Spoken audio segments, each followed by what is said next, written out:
আসো আমরা তাহলে স্ট্যাটিস্টিক্স শুরু করি। স্টাডি ডিজাইন তো হইলো।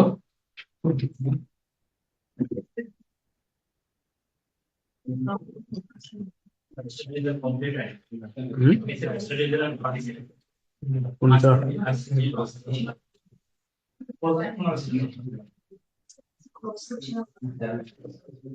ক্লিনিক্যাল ট্রায়ালটা বাকি ছিল।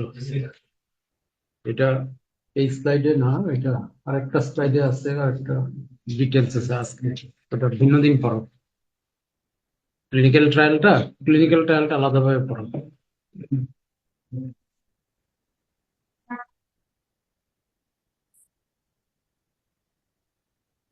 ক্লিনিক্যাল ট্রায়াল, আরসিটি এগুলো নিয়ে আরেকটা ভিন্ন ক্লাসে আলোচনা করি। আজকে তোমার স্ট্যাটিস্টিক্স শুরু করি। প্যারামিটার এগুলো তো জানো। কি প্যারামিটার কি?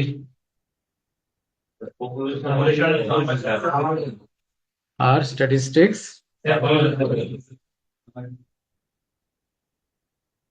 স্ট্যাটিস্টিক্স আমরা কেন, কি জন্য দরকার? ফর জেনারেলাইজেশন অথবা এক্সট্রাপোলেশন। কারণ আমরা স্যাম্পল থেকে যে স্ট্যাটিস্টিক্স পাইলাম এটি পরে পপুলেশনের উপরে জেনারেলাইজ করব, যেটা আমরা ইনফারেন্সিয়াল স্ট্যাটিস্টিক্স বলেছি। এই হলো ব্যাপারটা। দুই রকমের স্ট্যাটিস্টিক্স আছে, একটা হলো ডেসক্রিপটিভ স্ট্যাটিস্টিক্স আর একটা হলো ইনফারেন্সিয়াল স্ট্যাটিস্টিক্স।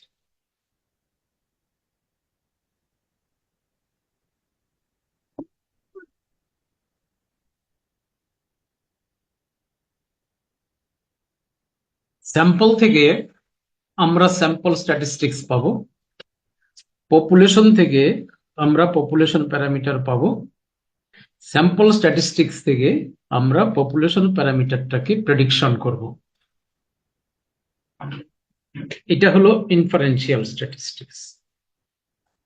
এখন এই ইনফারেন্সিয়াল স্ট্যাটিস্টিক্স করতে হলে তোমাকে কোনো একটা পার্টিকুলার স্ট্যাটিস্টিক্যাল টেস্টের মধ্য দিয়ে যেতে হবে।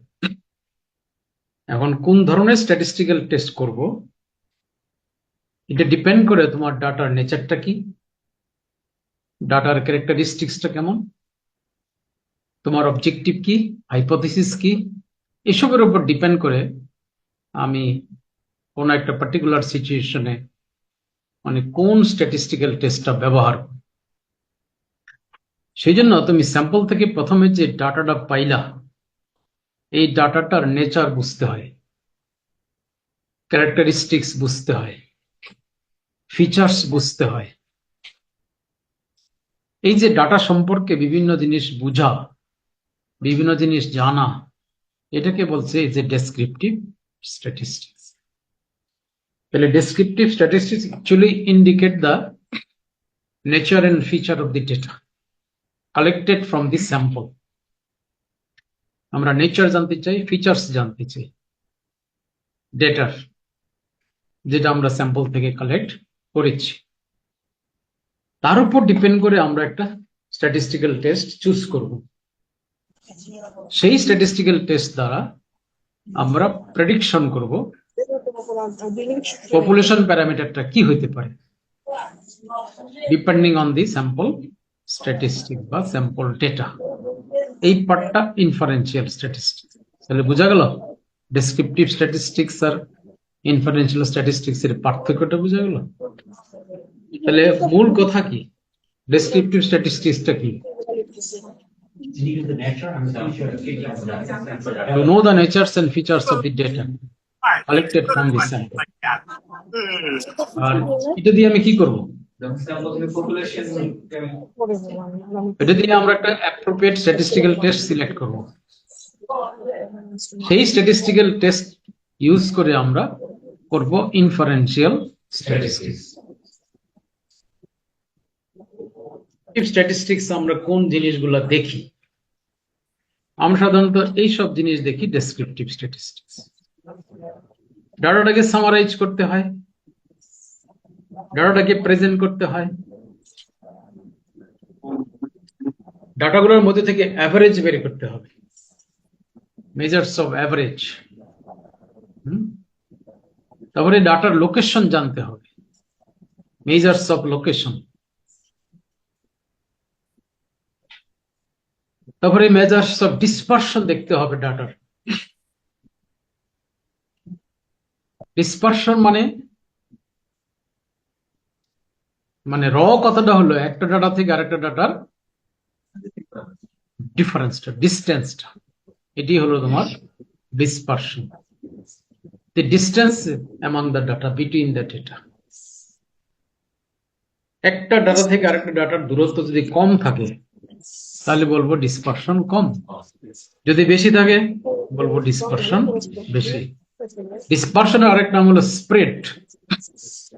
স্প্রেড দেখি আমরা ডাটা। এরপরে ডাটা ডিস্ট্রিবিউশন আমরা দেখব। নানা রকম ডিস্ট্রিবিউশন আছে, এক এক ডিস্ট্রিবিউশনের ক্ষেত্রে এক এক রকম স্ট্যাটিস্টিক্যাল টেস্ট আমরা সিলেক্ট করব।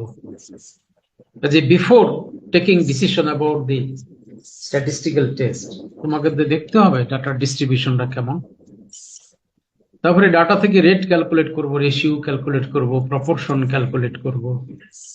যখন অঙ্ক করতে যাব তখন কিন্তু রেট নিয়ে অঙ্ক করব, রেশিও নিয়ে অঙ্ক করব, প্রপোর্শন নিয়ে অঙ্ক করব, স্ট্যাটিস্টিক্যাল টেস্ট করব।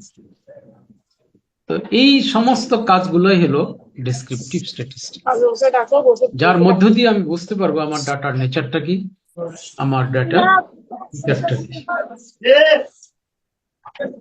আসলে একটাকে সামারাইজ করার জন্য কি কি মেথড আমার হাতে আছে। মাস্টার টেবিল করতে পারি, ফ্রিকোয়েন্সি টেবিল করতে পারি, কন্টিজেন্সি টেবিল করতে পারি, ক্রস টেবিল করতে পারি। এই সমস্ত টেবিল করে করে, এগুলো তো টেবিল তোমরা দেখেছো অনেক, বিভিন্ন ভাবে টেবিল করব আমরা। টেবিল করলে কিন্তু ডাটাটা আস্তে আস্তে সামারাইজড হয়ে যায়। এই যে দেখো একটা ফ্রিকোয়েন্সি টেবিল, 500 ছাত্রের পরীক্ষার নাম্বার ছোট্ট একটা জায়গার মধ্যে সামারাইজ করে ফেলেছি। কি দিলাম একদিকে ক্লাস ইন্টারভাল, কারণ পরীক্ষা তো 100 নম্বরের, শূন্য তো পাইতে পারে কেউ। তাহলে 0 to 20, 20 to 40, 40 to 60, 80, 100 এরকম কতগুলা ভাগে ভাগ করবে। 21 থেকে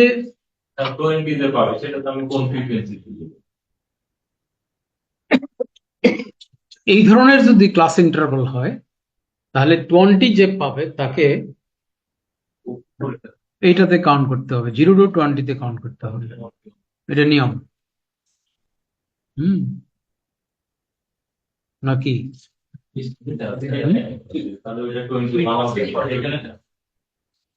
চেঞ্জ করে দিব? এটা যদি 21 থেকে 40 করো তাহলে যে ছাত্র পরীক্ষায় 20.5 পাবে তার একই কাউন্ট করবে।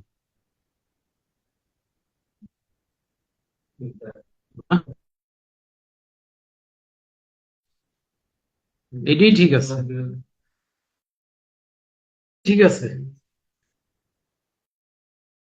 যে সমস্ত ডাটা নাকি কন্টিনিউয়াস ডাটা, ফ্র্যাকশনে আসে, তাদের জন্য এটাই করতে হবে।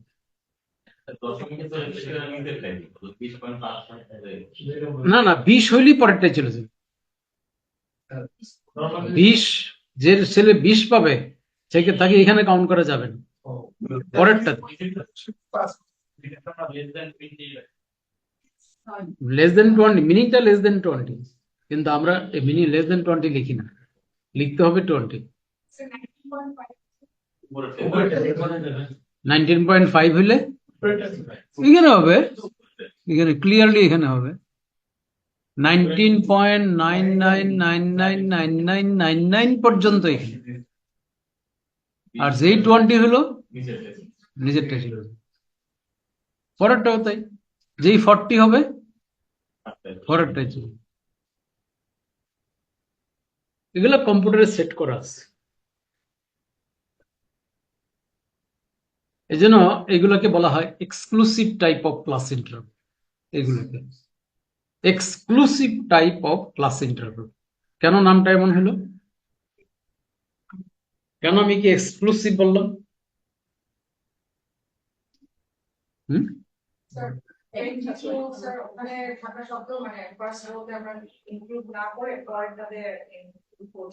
কাকে? মানে জেনারেল ল্যাঙ্গুয়েজে কথা বলো, বলবো যে highest value of every class is excluded from that class for the next class. বুঝছো? এই জন্য নাম দিলাম exclusive type of class interview. এবং এটা শুধুমাত্র কন্টিনিউয়াস ডাটার ক্ষেত্রে হবে, যে ডাটাতে দশমিক হবে।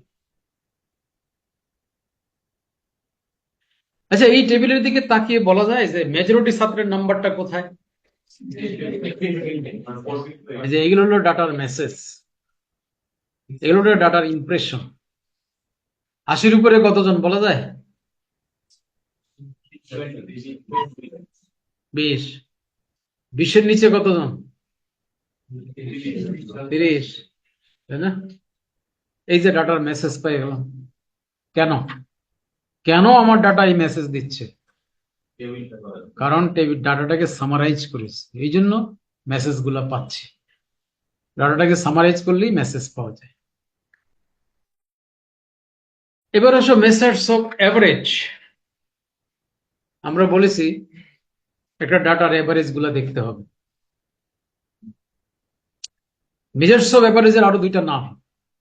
এক, মেজার্স অফ সেন্ট্রাল টেন্ডেন্সি, আর একটা নাম হলো সেন্টার অফ ডিস্ট্রিবিউশন। একই জিনিসের তিনটা নাম, বুঝছো? Measures of central tendency, centre of distribution, measures of average. এগুলো দেখতে হয় ডাটা। কি কি? মেন, মিডিয়ান, মোড, এগুলো জানো না? আচ্ছা, তাহলে আর এখানে সময় নষ্ট করছি। হবে ডাটার পজিশনটা কোথায়? Position of a data in a data set in comparison to other data of that data set. এটা হলো location. Position of a data in a data set compared to other data. অন্য ডাটার রেসপেক্টে কোন একটা পার্টিকুলার ডাটা পজিশন কোথায়, লোকেশনটা কোথায়, এইটাই হলো তোমার লোকেশন। ছোটবেলায় স্কুলে যাইতো না, মানে রেজাল্ট জানতে, প্রথম সাময়িক পরীক্ষার কেমনে দিত রেজাল্ট?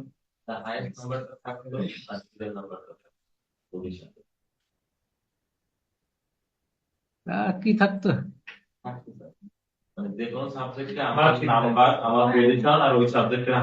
কি বোর্ডে লিখে দিত নাকি মুখে মুখে বলতো? মুখে মুখে বলে দিত না? আমাদের তো মুখে মুখে কইতো। আমাদের একটা শীট দিয়ে দিত। ধরো গেলা তুমি রেজাল্ট জানতে প্রথম সাময়িক পরীক্ষা, বাংলার রেজাল্ট, তোমার শীট দিয়ে দিল, জিজ্ঞেস করলো রোল নম্বর কত, বলো তো, দিল তোমার শীট একটা, শীটে লেখা আছে 95 হয়েছে বাংলায়, 100-তে 95। তুমি কি খুশি না অখুশি?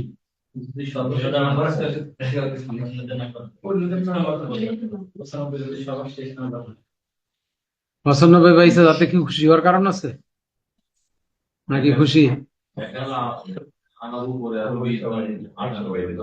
20 জনকে, সবাই তোমার উপরে দিতে পারে? সবই তোমার উপরে। 95 তুমি লাস্ট।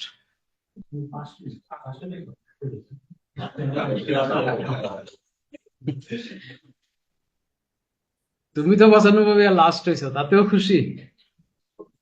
তাতেও খুশি? কেন খুশি? তুমি 95 লাস্ট হয়েছো, 500 ছাত্রের মধ্যে তুমি লাস্ট হয়েছো, তুই খুশির কি লোক? তাতে কি হয়েছে? নাম্বার তো বেশি, তো কি হয়েছে? বাকিরা যে তোমার তো উপরে। কোনো অসুবিধা নেই।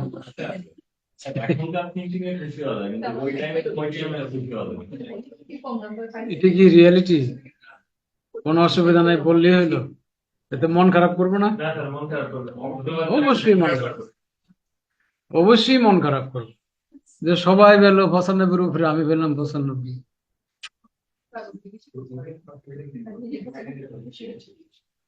মানুষ শুধু নিজেকে নিয়ে থাকে না, অন্যদের তুলনায় তুমি কোথায়, এটা হলো আসল। এইটা হলো মানুষের সুখ শান্তি এইখানে। একটা এলাকাতে সবই গরিব মানুষ, তুমি একটু ভালো আছো, তোমার মান্থলি ইনকাম 30,000 টাকা, বাঘের সবারই 1,000 2,000, তুমি কিন্তু অনেক শান্তিতে আছো ওই এলাকায়, তাই না? আর সেই তুমি ঢাকা শহরে গুলশানে আইয়া 30,000 টাকা মাসে ইনকাম নিয়ে খুব সুখী আছো, খুব শান্তিতে আছো।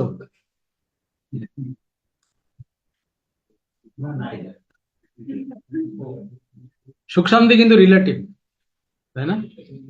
অন্যদের রেসপেক্টে আমি কোথায়, এইটা হলো শান্তি।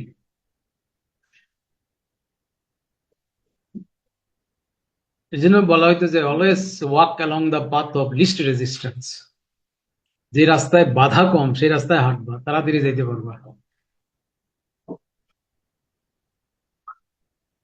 তো এই যে তোমাকে পজিশন জানতে হবে অন্যদের তুলনায়।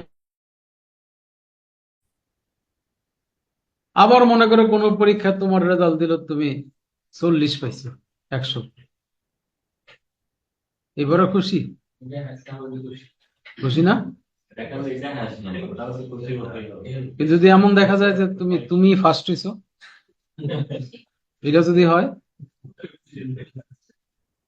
দেখো না ঢাকা মেডিকেলে অনেক কোনোবার চান্স পায় 50 পাইয়া, আর কোনোবার 70 পাইয়া চান্স পায়, তাই না? আমি 50 পাইছি, অসুবিধা কি? আর বাকি সব 50-এর নিচে, আমি ঢাকা মেডিকেলে চান্স পেয়ে যাবো, খুশি না এটা? এটার নাম location, position of A data in a data set in comparison to other data, অন্য ডাটার রেসপেক্টে।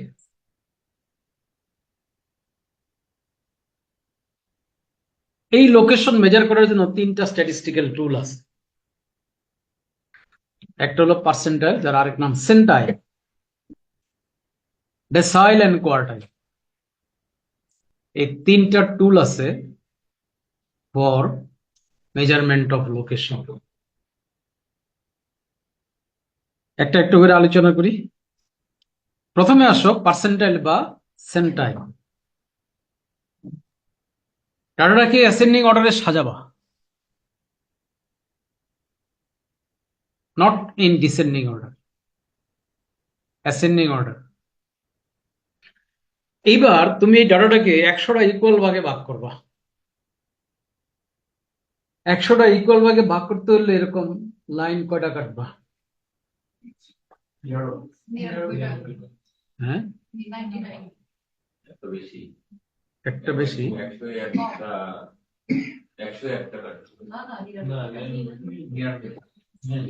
এরকম লাইন 101টা কাটবা, তাহলে 100 ভাগে ভাগ হইব।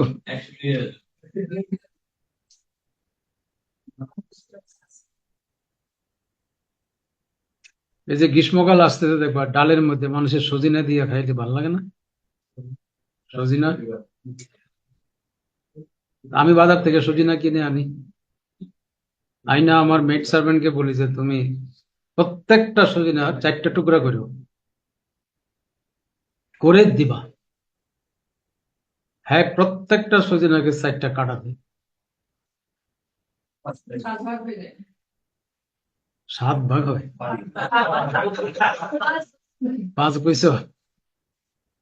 তো কাটা যদি সাইডটা দেয় তাহলে ভাগ কয়টা হইব? ওরা কিছুতেই বুঝাইতে পারি না। সাইড টুকরা করতে হলে যে 3 কাটা দিতে হইব, এটা বোঝানো যাবে।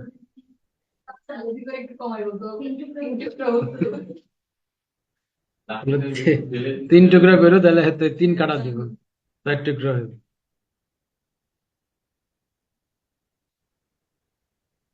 তাহলে টোটাল ডাটা সেটকে 100 ভাগে ভাগ করতে হলে কয় কাটা দিতে হবে?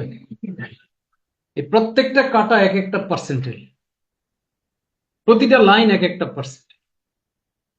নিচ থেকে উপরের দিকে নামকরণ করবা। পার্সেন্টাইল 1 একদম নিচেরটা, তার উপর এটা পার্সেন্টাইল 2, 3, 4 আপ টু পার্সেন্টাইল 99। বুঝছো? এটি পার্সেন্টাইল, কিছু না। কোন পার্সেন্টাইলে কোন ভ্যালুটা আছে এগুলা হিসাব নিকাশ করে বাড়ি করতে হয়। নানা রকম ফর্মুলা আছে, এখন আর এগুলা দরকার হয় না। কম্পিউটারকে তুমি খালি বলবা যে কম্পিউটার তুমি ডাটাটাকে অ্যাসেন্ডিং অর্ডারে সাজাও, সাজিয়ে আমাকে বলো পার্সেন্টাইল 1-এ কোন ভ্যালুটা আছে, বলে দিবে। পার্সেন্টাইল 2-তে কোন ভ্যালুটা আছে বলে দিবে। ঠিক আছে? তুমি শুধু ইন্টারপ্রিটেশনটা বুঝবা। ধরো তুমি পার্সেন্টাইল 1-এ আসো, একেবারে পার্সেন্টাইল 1 এখানে, তোমার অবস্থানটা পার্সেন্টাইল 1-এ। তুমি যে নাম্বার পাইছো এটা ধরো এটা পরীক্ষার নাম্বার নিয়েই করলাম, ছাত্রদের পরীক্ষার নাম্বার নিয়েই করলাম। তুমি মনে করো এই যে পার্সেন্টাইল 1-এ আসো এখানে, তোমার নিচে কোনো ডাটা আছে কি? তুমি কিন্তু পার্সেন্টাইল 1-এ আছে, এই যে এখানে, এখানে তুমি এইখানে তোমার নিচের দিকে তাকালে কিছু ডাটা পাবা কিনা? বাবা, কি পরিমাণ ডাটা পাবা? হুম, বলো। তুমি তো এখানে আসছো, এই যে এখানে, এখন তুমি নিচের দিকে তাকাও, যে এইদিকে, এই যে এই এলাকাতে কি পরিমাণ ডাটা পাবা? হুম, 100 ভাগের 1 ভাগ। 100 ভাগের 1 ভাগ ডাটা এটা নিচে পাবে। মোট 100 ভাগে ভাগ করছিলাম না, তো এটা একটা ভাগ না, মানে 1% ডাটা পাবে। আর P1 এর উপরে কত পার্সেন্ট? 99। P1 এর উপরে 99% ডাটা না, এই যে উপরে। বুঝছো? এটাই তো লোকেশন। ধরো তুমি P4-এ আসো, 444, তোমার প্রাপ্ত নম্বর P4, তাহলে তোমার নিচে, হ্যাঁ, 4% ডাটা, তোমার নিচে 4% ডাটা।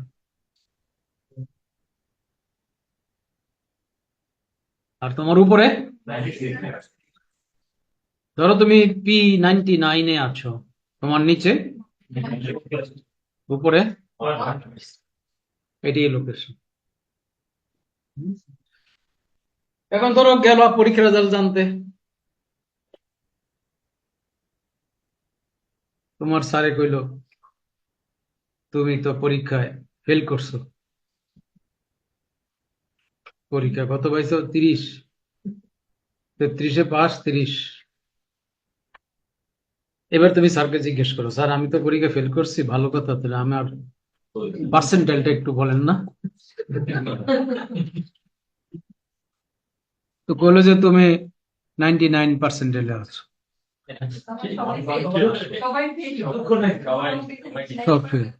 99% তোমার চেয়ে কম, আর তোমার উপরে আছে 1%। গুড নিউজ, তাই না? এই পার্সেন্টেজ, বলো তো কোন পার্সেন্টেজটা মিডিয়ান ভ্যালু হবে? 50, P50, P50 না? মিডিয়ান মানে কি? তার উপরে কত? 50% ডাটা নিচে কত? তাহলে কোন পার্সেন্টাইল মিডিয়ান? P50 মিডিয়ান হবে না, যার নিচে 50% ডাটা থাকবে, উপরে 50%। কি কনফিউশন? কথা কও না কেন? ইভেন অড বাদ দাও, ওই ইভেন অড দিয়ে তুমি কি করো? ভুলার কি? তোমার এই মিডিয়ান কত বাড়ি করতে কইছি আমি? মিডিয়ান কত বাড়ি করতে কইলেন না যে ওয়ান এনের লাগে এক যোগ করে আবার দুই ভাগ করে কত রং তামসা করবা? তো তোমার এই রং তামসার দরকার কি? কম্পিউটারে কইবা আমার এই মিডিয়ান কত কহ, যেখানে কম্পিউটার তোমার কই দিতেছে তুমি এই যে রঙের মধ্যে যাও কেন, ফর্মুলার দিকে যাও কেন? মিডিয়ানের উপরে 50% ডাটা, তার নিচে 50%, কারণ এটা middle most value of the data set. বুঝছো?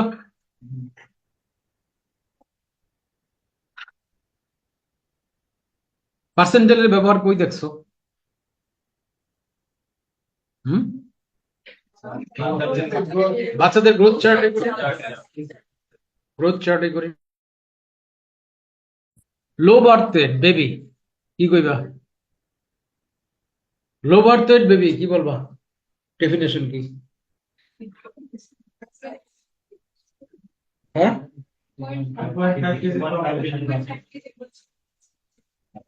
বার্থ ওয়েট, বার্থ ওয়েট 2.5 কেজির নিচে, হ্যাঁ নাকি আরো কম?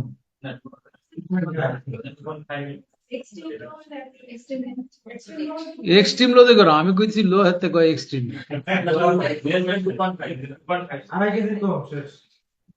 2.5 কেজির কম শেষ, ঠিকই কইছো। এই যে তোমার বিদ্যাটা 2.5 কেজির কম হইলে লো বার্থ ওয়েট বেবি, এবং তুমি শেষ কইছো।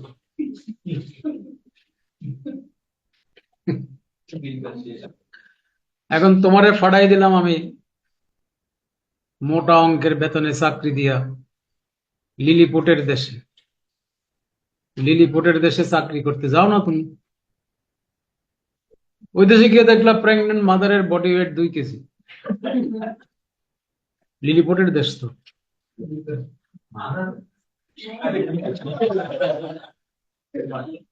Mother 2 KG. যে দেশে মায়ের ওজন 2 কেজি, সেখানে 2.5 কেজির বাচ্চা খুঁজতে হবে। 2.5 কেজির বাচ্চা পেবে করতে, তাহলে তো তুমি এই যে birth weight less than 2 KG শেষ কইয়ে দিলা, এই এই বিপদে পড়বা তো, বিপদে পড়বা না? পার্সেন্টেলে বলতে হয়, কি বলবা? Low birth weight baby definition কি? হুম, বার্থ ওয়েট লেস দেন কি কইবা? below 15%. হ্যাঁ, অনলাইনে কে বলবা কিছু? Birth weight Sir, less than below 15%. Below 15%. 50 না 15? 50, sir. তুমি মাঝামাঝি দিয়ে গেছো না? মাঝামাঝি দিয়ে গেলে তো আমরা শালার সব লো বার্থ ওয়েট। 10% কারেক্ট। বুঝে গেছো না বুঝে গেছো? বুঝে গেছো? আচ্ছা, বার্থ ওয়েট লেস দেন 10%, এইটা হবে লো বার্থ ওয়েট। এখন ডেফিনেটলি 10% একটা ভ্যালু পাওয়া যাবে, পাওয়া যাবে না? এবং সেটা আমার দেশে 10% কত, এটা কি বের করতে পারবা?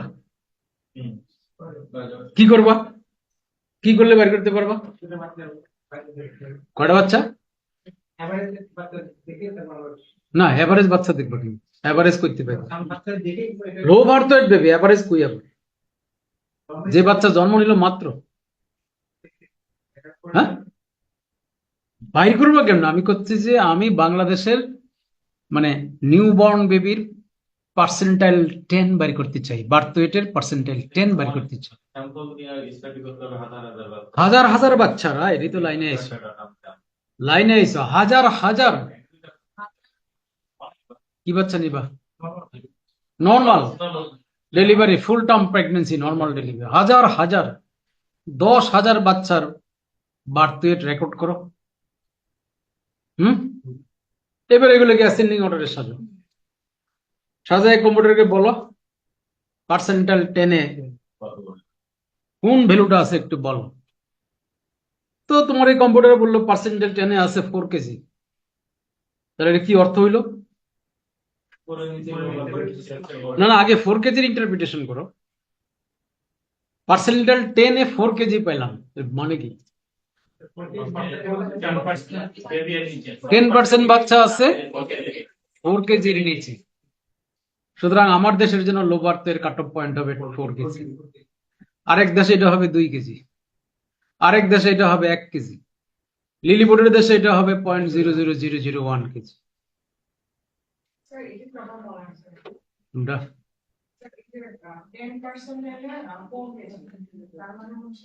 আমি হাজার হাজার বাচ্চার বডি ওয়েট নিয়ে অ্যাসেন্ডিং অর্ডারে সাজিয়ে পার্সেন্টাইল 10-এ পাইলাম 4 কেজি। এটার মিনিং হলো 4 কেজি পার্সেন্টাইল 10-এর নিচে কত পার্সেন্ট ডাটা? 10% না। আর পার্সেন্টাইল 10-এ কত আছে? পার্সেন্টাইল 10-এ আছে কত? 4 কেজি। তাহলে 4 কেজির নিচে তোমার না 10% ডাটা। আর পার্সেন্টাইল 10টা হলো একটা স্ট্যান্ডার্ড কাট অফ পয়েন্ট। তাহলে আমার দেশের জন্য লো বার্থ ওয়েটের কাট অফ পয়েন্ট হবে 4 কেজি। আমার P10 4 কেজি, যেহেতু এই জন্য 4 কেজি। এই P10টা আরেক দেশে হয়তো 2 কেজি হবে, আরেক দেশে গিয়ে 1 কেজি হবে। কাজে পার্সেন্টাইল 10-এ বলা ভালো না? তাহলে তো আর রিস্ক নাই।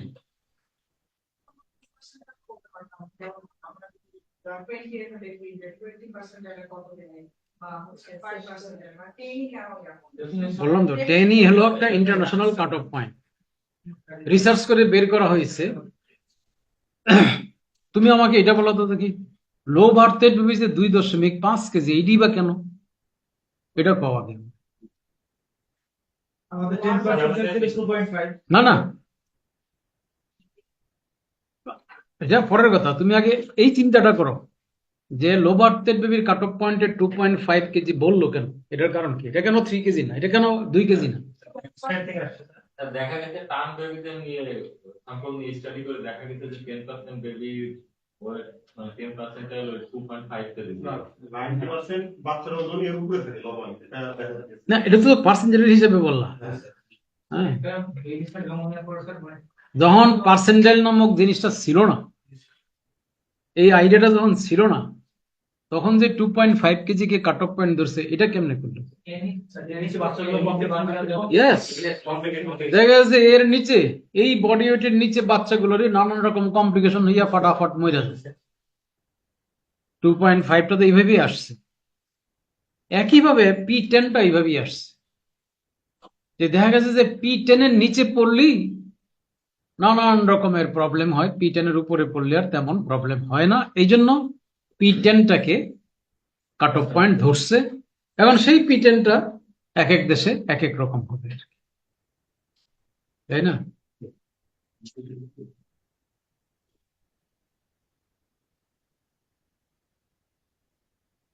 অ্যাডাল্টের বডি ওয়েট কত? এক এক দেশে এক এক রকম না? এক এক দেশে এক এক রকম। তাহলে এটা হলো পার্সেন্টাইল গেল। এবার হচ্ছে ডেসাইল। একই অ্যাসেন্ডিং অর্ডারে সাজাবা, সাজিয়ে এইবার কয় ভাগে ভাগ করবা? ডেসাইল তো, তাহলে কয় ভাগ? 10 ভাগে ভাগ করবা। লাইন কাটবা কয়টা? 9টা। এক একটা লাইন এক একটা ডেসাইল। নিচ থেকে নামকরণ করবা।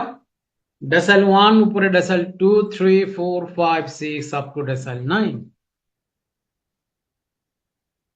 বলো তুমি ডেসাইল 1-এ আছো, 1-এ তোমার নিচে কি পরিমাণ ডাটা?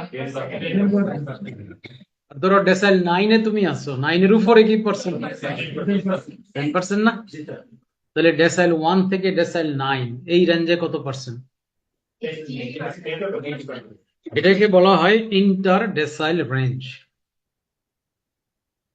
তাহলে তাহলে ইন্টার ডেসেল রেঞ্জটা কোন ডেসেল থেকে কোন ডেসেল পর্যন্ত? ডেসেল 1 থেকে ডেসেল 9। তাহলে ডেসেল 1 এর নিচে 10%, ডেসেল 9 এর উপরে 10%, 80% তাহলে এই রেঞ্জের ভিতরে থাকবে 80%।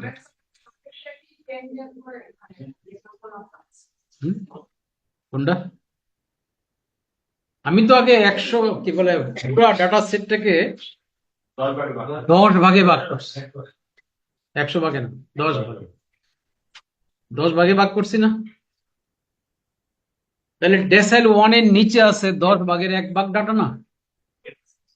10 ভাগের 1 ভাগ মানে কি কত পার্সেন্ট? 10% না? আর ডেসেল 9 এর উপরে আছে 10 ভাগের 1 ভাগ, 10% না? আর ডেসেল 1 থেকে ডেসেল 9 এর ভিতরে থাকবে 80%। এটার নাম কি?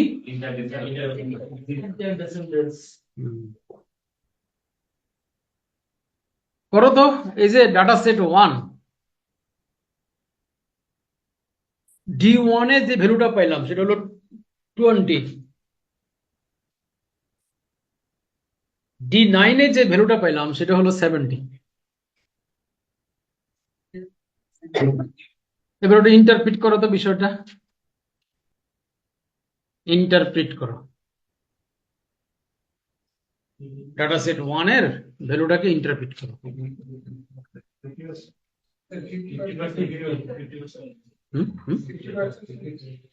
কি 50%? আইডিয়ার হলো 50, মানে 20 থেকে 70 আইডিয়ার না? 70 উপরে 30 আর নিচে 20 50 এখন বেশি আমার না, আগে ইন্টারপ্রিট করো ডাটা। 50 কি আছে কি 50 50 কি 50? আইডিয়া তারপর তো বুঝলাম, ইন্টারপ্রিট করো। D1 20, D9 70, 80% ডাটা 20 থেকে 70 এর মধ্যেই থাকে। 80% ডাটাটা 20 থেকে 70 এর মধ্যে থাকে। যেটা হচ্ছে 80% ডাটা 20 থেকে 70 এর মধ্যে থাকে। আর 20 এর নিচে কত পার্সেন্ট থাকে? কত? 10%। 10%। 70 এর উপরে কত পার্সেন্ট? 10%। এইটা হলো ইন্টারপ্রিটেশন। বুঝবা তো নাই, বুঝে যদি ফালাইছো তাই এনে বইছো কেন? হ্যাঁ,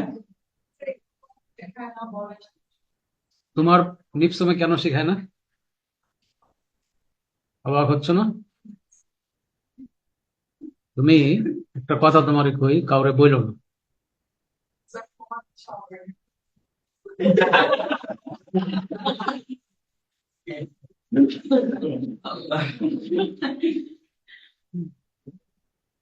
তোমার নিপসমের বেশিরভাগ টিচাররাই খালি ধান্দাবাজি করে, খালি প্রজেক্ট, খালি প্রজেক্ট প্রজেক্ট প্রজেক্ট প্রজেক্ট। তুমি ভাবতে পারো সে এমপিএস করে নিপসমে, তাকে এগুলা কখনো পড়ায়নি। এটা এটা কি এটা কি মানা যায় কিনা? তুমি আমাকে এটা কি মানা যায়?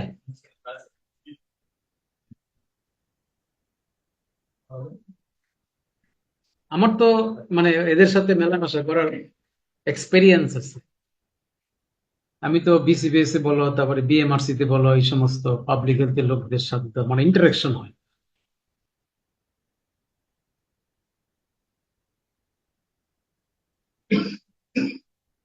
তাকাও, আরে কই গেলাম আমি? আমি তো ওরে নিয়ে আসছি। এই যে তাকাও, ডাটাটাকে আমি অ্যাসেন্ডিং অর্ডারে সাজিয়ে মোট 10টা ভাগে ভাগ করছিলাম, 9টা লাইন কেটে। প্রতিটা লাইন ছিল আমার এক একটা ডেসাইল। তাহলে ডেসেল 1 এর নিচে কি পরিমাণ ডাটা আছে? 10 ভাগের 1 ভাগ না? আমি তো মোট 10 ভাগ করছি, 10% না? তাহলে ডেসেল 1 এ যে ভ্যালুটা থাকবে সেই ভ্যালুর নিচেই থাকবে 10%। ডেসেল 1 তো হাওয়া না, এটা একটা, আমি একটা ইমাজিনারি লাইন বলছি, কিন্তু ডেসেল ওয়ানে একটা ভ্যালু তো আছে। একইভাবে ডেসেল 9 এর উপরে থাকবে। এখন ডেসেল 9 এর যে ভ্যালুটা থাকবে তার উপরেই 10%। সেইটাকে মাথায় রেখে তুমি এই ইন্টারপ্রিটেশনটায় আসো। ডেসেল 1 এ 20 পাইলাম, আর ডেসেল 9 এ পাইলাম 70, তাহলে আমি তো বলবো 20 এর নিচে 10%, 70 এর উপরে 10%, আর 20 থেকে 70 এর ভিতরে 80%, তাই না? দ্বিতীয়টা ইন্টারপ্রিট করো, 40 থেকে 60 এর ভিতরে, 40 এর নিচে। এগুলো কোনো কঠিন কথা? স্ট্যাটিস্টিক্স এ তো ভয় পাওয়ার কি নেই। কেন আমার ছাত্ররা স্ট্যাটিস্টিক্স এর নাম শুনলে গায়ে মানে 140 ডিগ্রি জ্বর আসে? কারণ কি? এর জন্য দায়ী কি আমার ছাত্ররা? দায়ী হলো মাস্টাররা। এটারে এমন একটা কঠিন ভাবে প্রেজেন্ট করে যে দুনিয়ার, এগুলো তো আমি ভুক্তভোগী, এই জন্য বলতেছি। আমি যখন এগুলা, আমাকে যখন এগুলা পড়াইছে, তখন তো ওই যে এরকমই আমার অভিজ্ঞতা।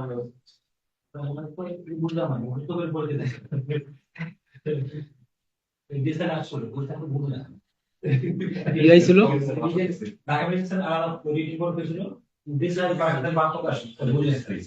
ডেসেলের ইয়ার পার্থক্য বুঝো না? তা বুঝার দরকার কি? পাস করছে না? পাস তো করছে, তার বুঝার দরকার কি?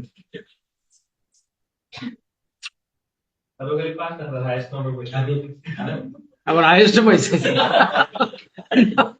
না, বুঝা হাইয়েস্ট পেয়ে গেছে শালার।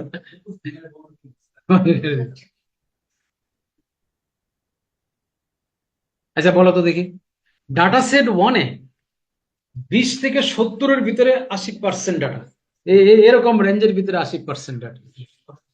আর ডাটা সেট 2 তে 40 থেকে 60, এইটুক রেঞ্জের মধ্যে 80% ডাটা। তাহলে উপরের ডাটা সেট 1 এর ডিসপারশন বেশি না, স্প্রেড বেশি না? হুম, তাহলে এই কথাটা বলো তো, দি মোর দ্য আইডিয়া, বাকিটা বলো, the more the dispersion, the more the idea, the more the dispersion. দেখো প্রথম ডাটা সেটের আইডিয়ার কত? 50 না? পরেরটার আইডিয়ার কত? 20 না? তাহলে যেটাতে আইডিয়ার বেশি সেটা ডিসপারশন বেশি, সোজা কথা।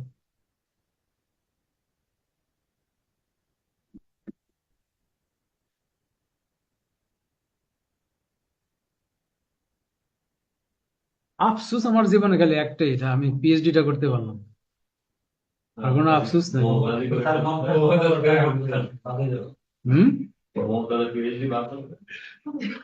ওই জন্য তো আর করি নাই।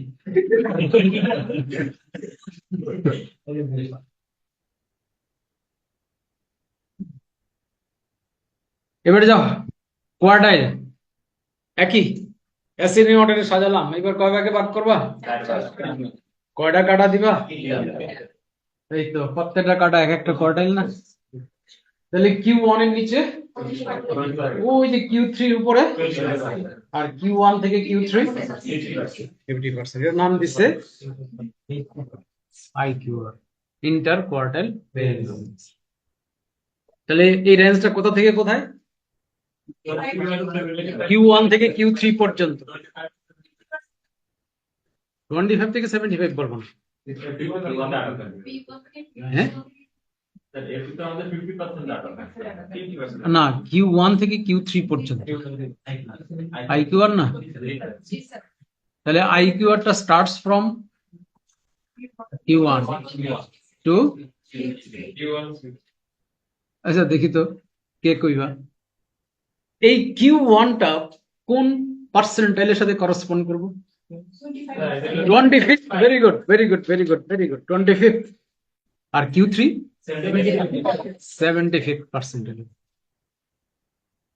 75 এর সাথে কন্ট্রিবিউটর Q3। এটা হলো মানে একটার সাথে আরেকটার মিল।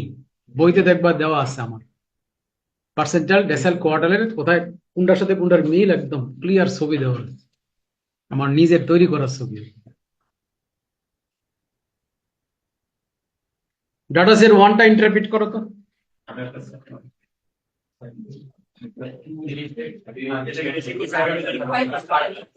30 থেকে 85-র ভিতরে 50%।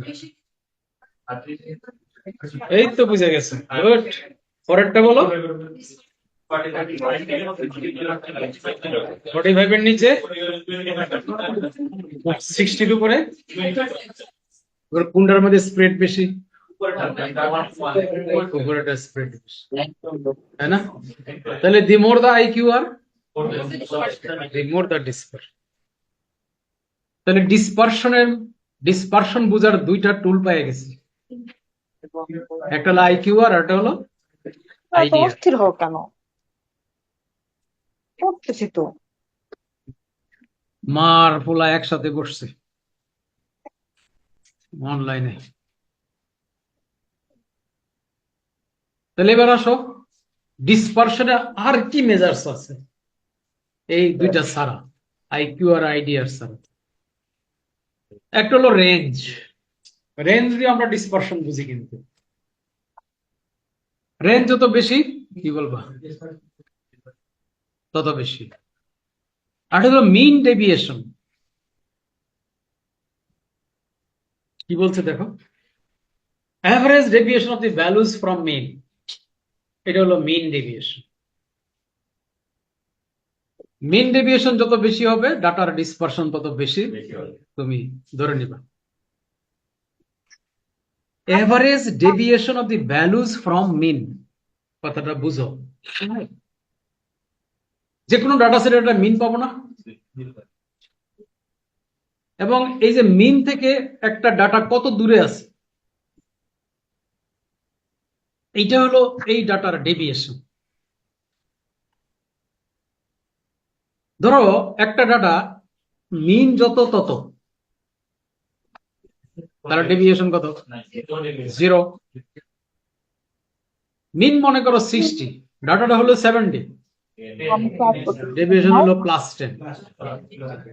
মিন মনে করো 60, একটা ডাটা হলো 50, -10। এরকম তোমার যদি 100টা ডাটা থাকে তাহলে 100টা ডেভিয়েশন। এই সবগুলো ডেভিয়েশন যোগ করো, এই যে summation of X minus x bar. X bar হলো মিন আর এক্স হলো ইন্ডিভিজুয়াল ভ্যালু, ঠিক আছে? সবগুলার ডেভিয়েশনকে যোগ করে 100 না,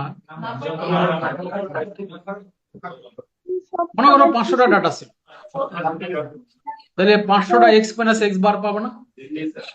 500টা এক্স মাইনাস এক্স বারকে যোগ করে 500 দিয়ে পাবো। এটা হলো মিন ডেভিয়েশন। এগুলো বলছে average deviation of the values from the mean. বুঝছো মিন ডেভিয়েশনটা? এইটা তত বেশি হবে, ডিসপারশন তত বেশি হবে। কিন্তু মুশকিল হলো তোমার এক্স মাইনাস এক্স বার কারোর ক্ষেত্রে প্লাস হবে, কারোর ক্ষেত্রে মাইনাস হবে, কারোর ক্ষেত্রে 0, সব প্লাস হবে। হ্যাঁ, কিছু কিছু হবে প্লাস, কিছু হবে মাইনাস, কিছু হবে 0। এই সবগুলো যোগ করলে ফলাফল কত জানো? এই সবগুলো যোগ করলে ফলাফল কিন্তু সবসময় 0 হয়ে যাবে। এটা হলো মিনের ধর্ম। মিনের ধর্মই এটা। মিন থেকে প্রত্যেকটা ডাটার দূরত্বকে যোগ করো, যোগ করলে যোগফল 0 হবে। প্রমাণ চাও? করো, লেখো 1 2 3। 1 2 3 লেখো। মিন কত? 1 2 3 এর মিন কত? কি কইছো? শিওর? 6 কে 2 দিয়ে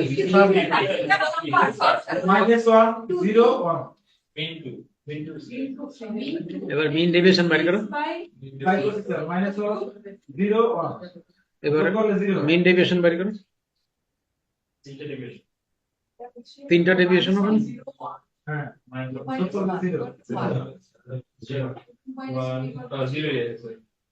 minus 3 into minus 4 exactly 1 0 minus 4 মানে 0 by জিরো না এটা তোমার অঙ্ক করতে হইলো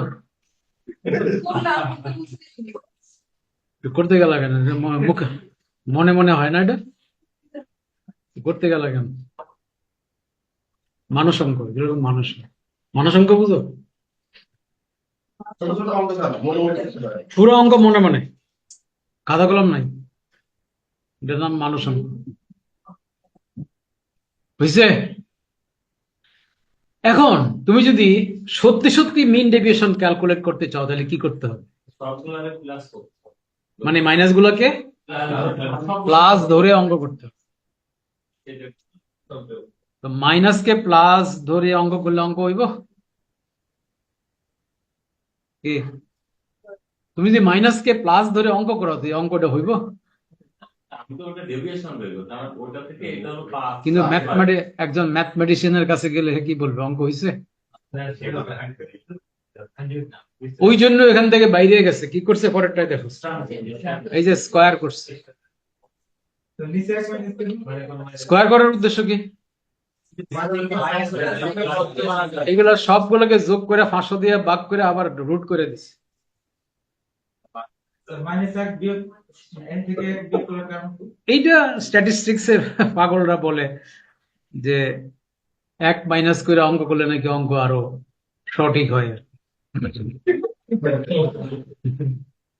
এখন মিন দেয় সংখ্যা ওটা না তো বেশিরভাগ বলে -1 বলতে করতে আর অল্প কিছু লোক দাবি করে যে -1 দরকার নাই n দিয়ে করলেও হবে তবে যেহেতু বেশিরভাগ বলে -1 করাটা ভালো তো আমরা -1 দিয়ে করি এটা খুব বেশি কিছু যে আসে যায় এমন না বিশেষ করে যদি স্যাম্পল সাইজ অনেক বড় হয় মনে করো স্যাম্পল সাইজ 1000 তাহলে 1000 দিয়ে ভাগ করা আর 9999 দিয়ে তেমন কিছু না কিন্তু যেহেতু ফর্মুলায় আছে আছে এটার পিছনে একটা বিরাট ম্যাথমেটিক্যাল এক্সপ্লানেশন আছে why it is good to divide it by n-1 তো এই সমস্ত জটিল ম্যাথমেটিক্সে আমাদের যাওয়ার দরকার নেই আমরা মনে করবো যে হোয়াট ইজ স্ট্যান্ডার্ড ডেভিয়েশন ওই যে average deviation of the values from the mean it is standard deviation minus 4 to plus সবগুলোকে প্লাস স্কয়ার করো এক্স মাইনাস এক্স বারটা কি ছিল দূরত্ব কত? এক্স মাইনাস এক্স বারটা ছিল ডেভিয়েশন আর x minus x bar square করলাম কি পাইলাম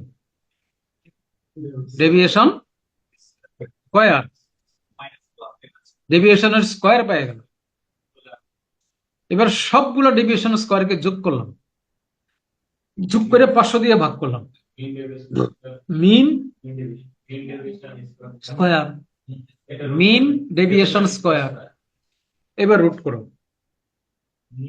তাহলে মিন ডেভিয়েশন পেয়ে গেলাম না মিন ডেভিয়েশন পেয়ে গেলাম না এটা ইট ইজ ম্যাথমেটিক্যালি ভায়াবল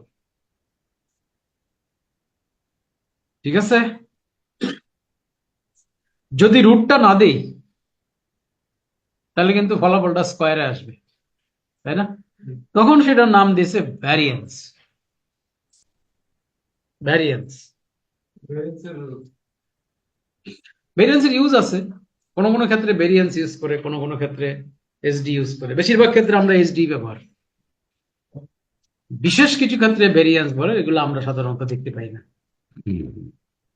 তাহলে বলো একটা ডাটা সেটের ভ্যারিয়েন্স 16 এসডি কত 4 তাই না একটা ডাটা সেটের এসডি 5 ভ্যারিয়েন্স কত 25 তাই না এই তো ঠিক আছে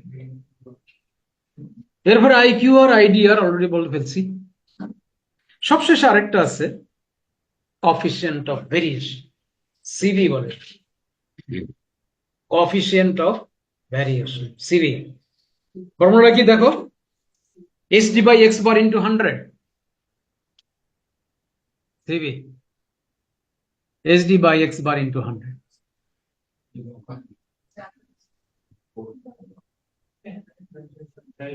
প্রত্যেকটা ডাটার ক্ষেত্রে বের করবো সব ডাটার ক্ষেত্রে করতে হয় না, বলছি সিঙ্গেল একটা ডাটার জন্য হয় যেটা সিঙ্গেল একটা ডাটার জন্য কেন হবে?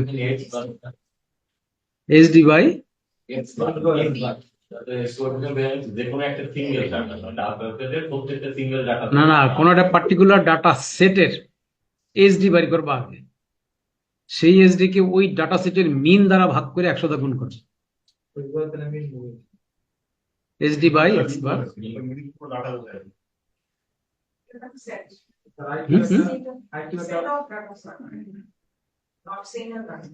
সিঙ্গেল ডাটা না, করো না একটা অঙ্ক। দেখো এই ডাটা সেট 1 2 3 এর এসডি বাই করো তো। ডাটা সেট 1 2 3 এটার এসডিটা কত একটু হিসাব করো তো, ক্যালকুলেট করো তো। ওই তো ফল তোমার দিয়ে দিছি, এই জন্য কইতেছো 1। এটা দেখো নাই, না দেখে কইছো 1, অঙ্কটা কেমনে করলা? মনে মনে। আচ্ছা, এটার মিন কত? এবার বলো, summation of X minus x bar square, এখানে এক্স কয়টা? 3টা এক্স না? তার প্রথমে লেখো 1 মাইনাস 2 স্কোয়ার যোগ, হ্যাঁ প্লাস করবো না, সব সামেশন করবো। 2 মাইনাস 2 স্কোয়ার যোগ 3 মাইনাস 2 স্কোয়ার, কত হয়েছে? 2 না? কি হয়েছে কেমনে? 2 স্কোয়ার।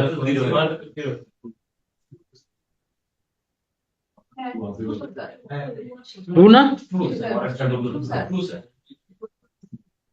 নিচে n মাইনাস 2, n কত?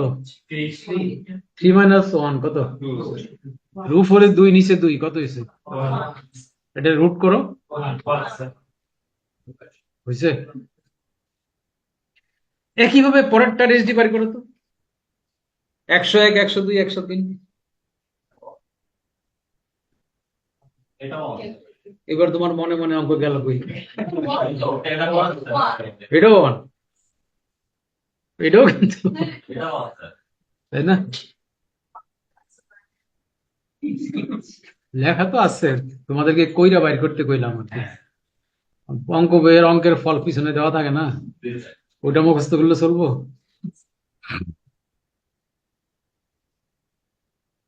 কি বলবা, এই দুইটা ডাটা সেটের ডিসপারশন সেম নাকি স্প্রেড কি সেম নাকি? এসডি কিন্তু সমান সমান, স্ট্যান্ডার্ড ডেভিয়েশন কিন্তু সমান সমান। কি কইবা? এই দুইটা ডাটা সেটের ডিসপারশন কি সেম বলবা? বলবো না? সেমই তো হওয়ার কথা, কারণ সেমই তো হওয়ার কথা, কারণ কি? হ্যাঁ না, যেহেতু স্ট্যান্ডার্ড ডেভিয়েশন সেম, এইটা বলবো না যে এই দুই ডাটা সেটের ডিসপারশন বা স্প্রেড তো একই, যেহেতু ওদের স্ট্যান্ডার্ড ডেভিয়েশন এইখানেও এক ওইখানেও এক, কিন্তু আসলে সমান না, আসলে সমান না। এই ধরনের ক্ষেত্রে তখন সিদ্ধান্ত দেওয়ার আগে সিবি করতে হবে। করো সিবি ডাটা সেটেতে। সিবির ফর্মুলা কি ছিল? SD by x bar into 100 না? ডাটা সেটেতে এসডি কত? 1, এক্স বার কত? ইন্টু 100 কত হয়েছে? আর ডাটা সেট বি তে এসডি কত? এক্স বার কত? ইন্টু 100, দেখছো?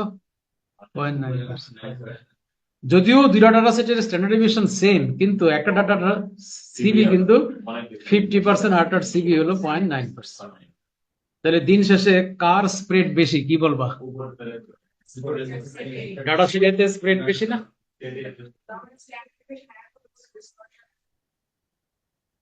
নাও হতে পারে, নাও হতে পারে, তখনই তোমার সিবিতে যাইতে হবে।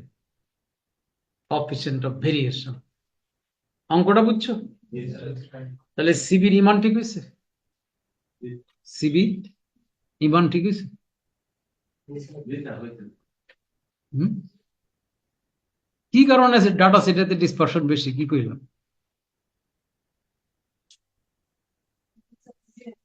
ডাটা সেটাতে ডিসপারশন বেশি কারণটা কি আমি কি কি ঘটনাটা কি এভারেজ বেশি হলে ডিসকাশন দেখলাম যে কম হয় এভারেজ কম হলে ডিসকাশন বেশি হয় এটা তো তাই আসে এভারেজ বেশি হলে এভারেজ বলতে যে নিচে একবার যদি ভাগটা করি ওটার উপর ডিপেন্ড করতেছে ডিসকাশন করতে হবে তো the নাম্বারটা তো শেষ করতে স্যার একবার উপর নির্ভর করতেছে একবার উপরে এইখানে যেমন আসলে উপরে দুই থেকে এক পুরা অর্ধেক কিন্তু 102 থেকে 101 কিন্তু অর্ধেক না 102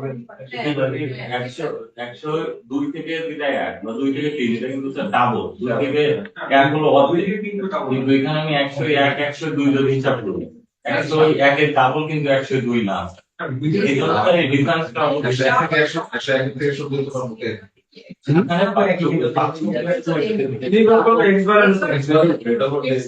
নির্ভর করবে এক্স বারের উপর এটা সত্য কথা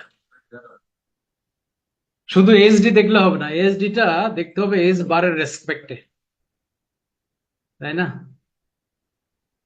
তুমি মনে করো 2 টাকার মালিক 2 টাকার মালিক এই যে 2 টাকা এই যে 2 টাকা তোমাকে কেউ 1 টাকা দিয়েছে তোমার সম্পদ বাড়ছে না কমছে কি পরিমাণ বাড়ছে আর একই সময় আমি ছিলাম 102 টাকার মালিক আমাকেও কেউ 1 টাকা দিয়েছে আমারও তো বাড়ছে আমার একই তুমিও 1 টাকা পাইছো আমি 1 টাকা পাইছি তোমার সম্পদ বাড়ছে 50% আমার বাড়ছে 0.9% কার শরীরে স্প্রেড বেশি ফুর্তি বেশি কার শরীরে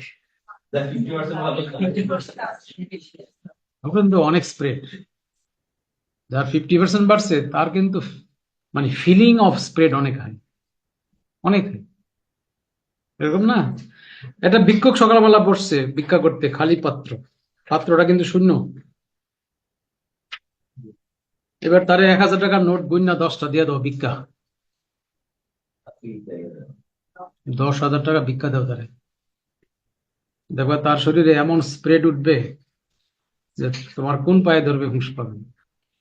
এত স্প্রেড শূন্যের উপর পড়ছে 10,000 টাকা বুঝছো এবার স্প্রেডটা কত বুঝছো ভাইব্রেশনটা কত হাই তুমি যদি এই 10,000 টাকা সালমান রহমানকে দিতা সালমান রহমানের গায়ে কোনো স্প্রেড উঠতো কারণ তো 10 বিলিয়ন ডলারের মালিক তারে তুমি 1,000 টাকা 10,000 টাকা দিয়ে তার শরীরে কি স্প্রেড করবে সমুদ্রে 1 ফোঁটা জলের মতো হ্যাঁ নেগেটিভ হইতে পারে মানে রেসপন্স নেগেটিভ হবে সমুদ্রে 1 ফোঁটা জল সমুদ্রের কাছে কি কিছু কোনো স্প্রেড আছে কোনো স্প্রেড নেই এখানে সেট বি তে আমাদের ডাটা তিনটা 100 200 আর 300 হতো সেক্ষেত্রে আমাদের সিমিলার করবো 50% 100 200 আর 300 করো কইরা দেখো 100 200 300 যদি হয় তাহলে আগে এসডি কত এটা বাইর করতে এসডি কত হুম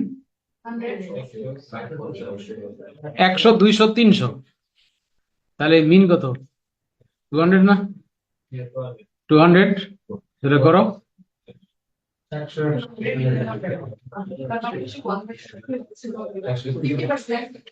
কেমনে 200 তো মিন তাই না Deviation 100 উপরে থাকবে নিচে 200 থাকবে 100 কেমনে 100 কেমনে 100 কেমনে 100 স্কয়ার না 100 স্কয়ার যোগ 100 স্কয়ার 100 স্কয়ার যোগ 100 স্কয়ার নিচে কত 2 100 স্কয়ার যোগ 100 স্কয়ার নিচে 2 100 স্কয়ার আর 100 স্কয়ার যোগ করো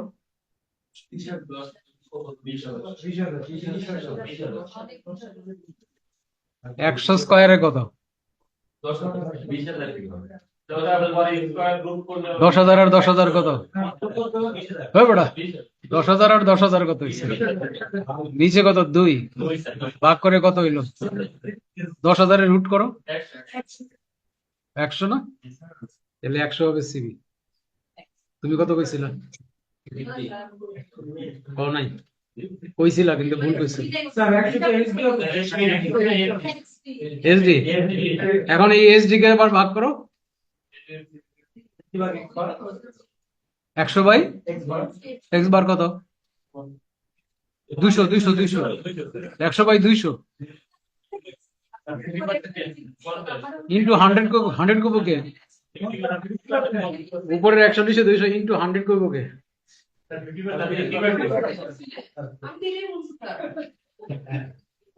এখন তো এখন তো হয়ে গেছে, এখন আবার আবার লাইনে এসে হয়েছে তো। তুমি অঙ্কে ভালো, বোঝা গেছে। সেখানে তো 50% গ্যারান্টি। 50% অনুপাত সমান থাকলে এক্স বারের উপর নির্ভর করে। অনুপাত সমান থাকলে সিবি এক্স বারের উপর নির্ভর করবে। এক্ষেত্রে তো স্যার করলো না। এক্স বারটাই হলো আসল, এক্স বারের উপরে সিবিটা মোস্টলি নির্ভর করে। যেমন স্যার তাহলে প্রথম ডাটা ধরো এসডি এর তুলনায় যদি এক্স বারটা বেশি থাকে তাহলে সিবি কম, এসডি এর তুলনায় এক্স বারটা যদি কম থাকে তাহলে সিবি বেশি। রিলেটিভলি এসডির সাথে রিলেটিভ চিন্তা করবে, তাইলে তো এটা হয়েছে, বুঝছো না? কাজে তুমি কত, তোমার এসডি কত, এটাকে মিনের রেসপেক্টে চিন্তা করতে হবে। তাহলে তুমি সিবির কনসেপ্টটা বুঝতে পারবা উইথ রেসপেক্ট টু মিন, তাই না?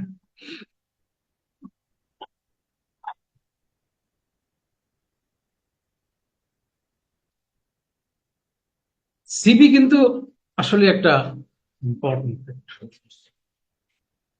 আমার হ্যাঁ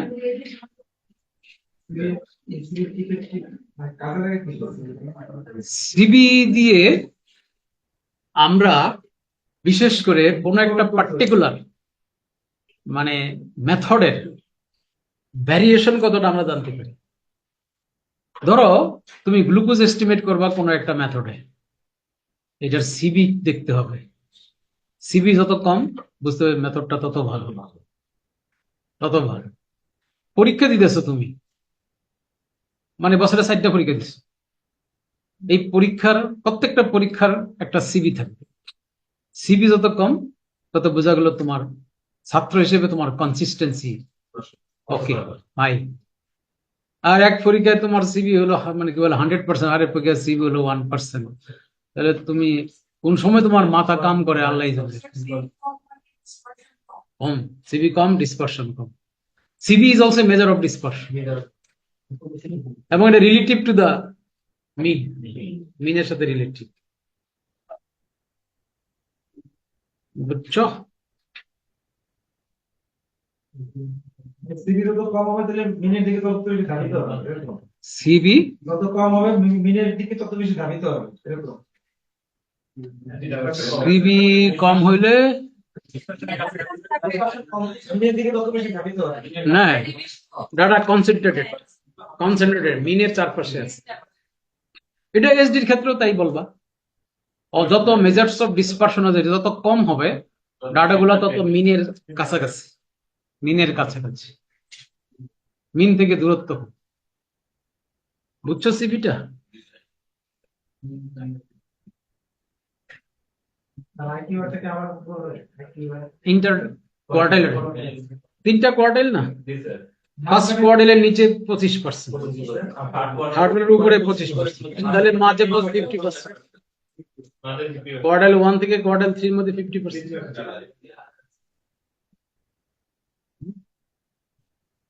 আমি যখন স্কুলে পড়ি তখন আমার একটা চাচাতো বোন ছিল, সে পাশের বাড়ির এক পোলার সাথে প্রেম করত।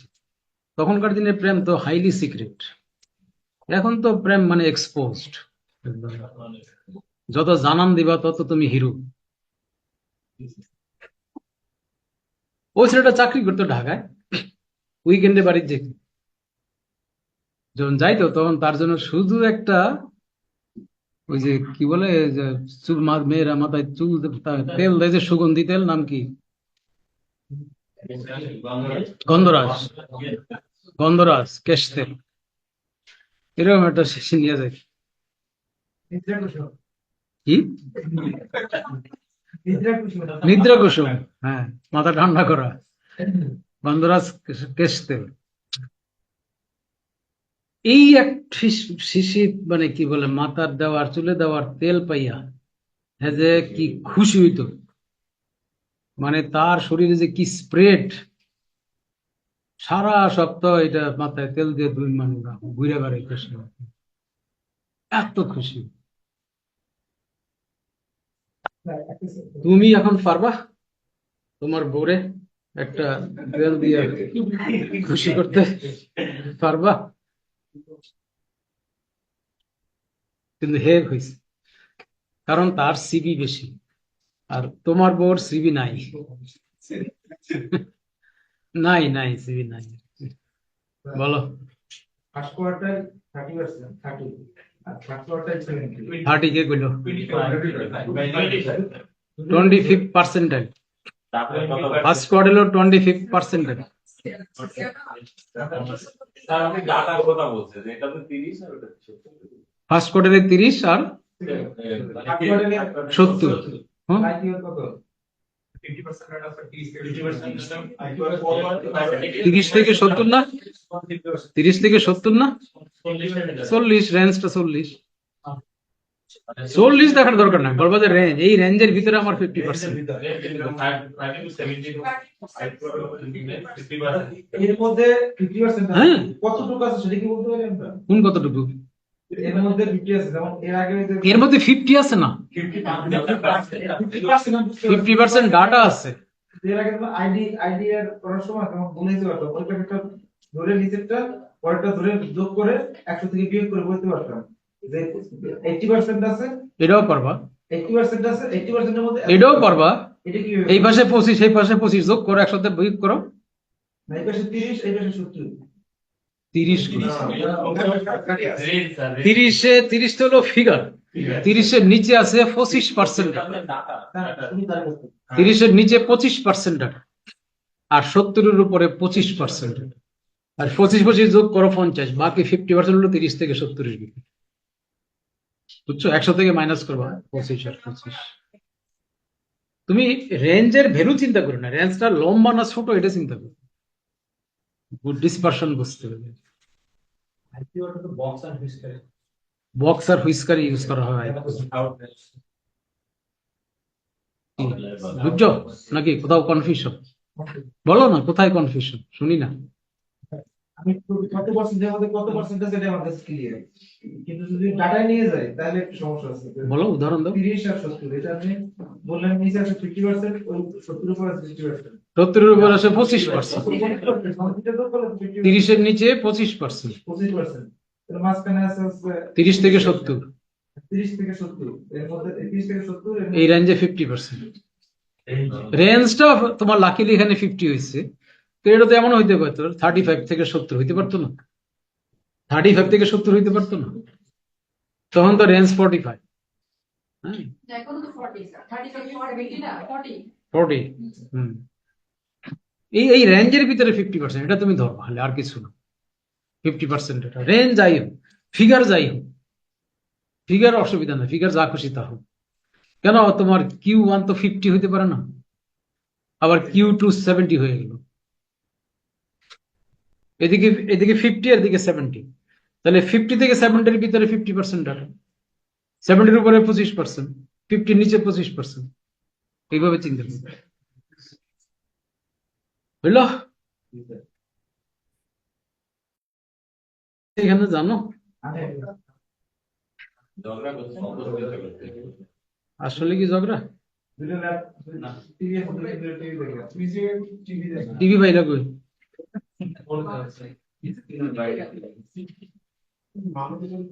মানবে মান হচ্ছে না, এরা কি করে? এরা তো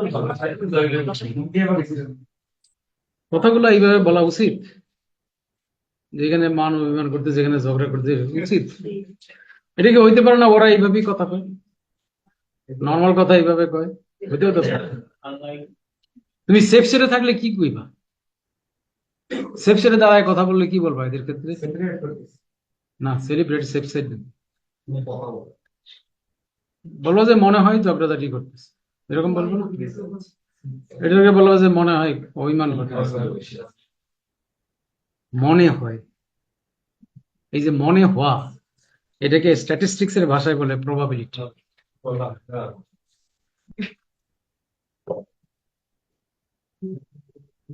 তাহলে হোয়াট ইজ প্রবাবিলিটি? সম্ভাবনা, কোনো কিছুর সম্ভাবনা, কোনো কিছুর সম্ভাবনা, এটাই কিন্তু প্রবাবিলিটি। ঠিক আছে? কোনো কিছুর সম্ভাবনা, chance of occurrence of an event, এটা হলো প্রবাবিলিটি। এরপর আছে প্রবাবিলিটি ভ্যালু, সংক্ষেপে আমরা বলি পি ভ্যালু। কি বলছে?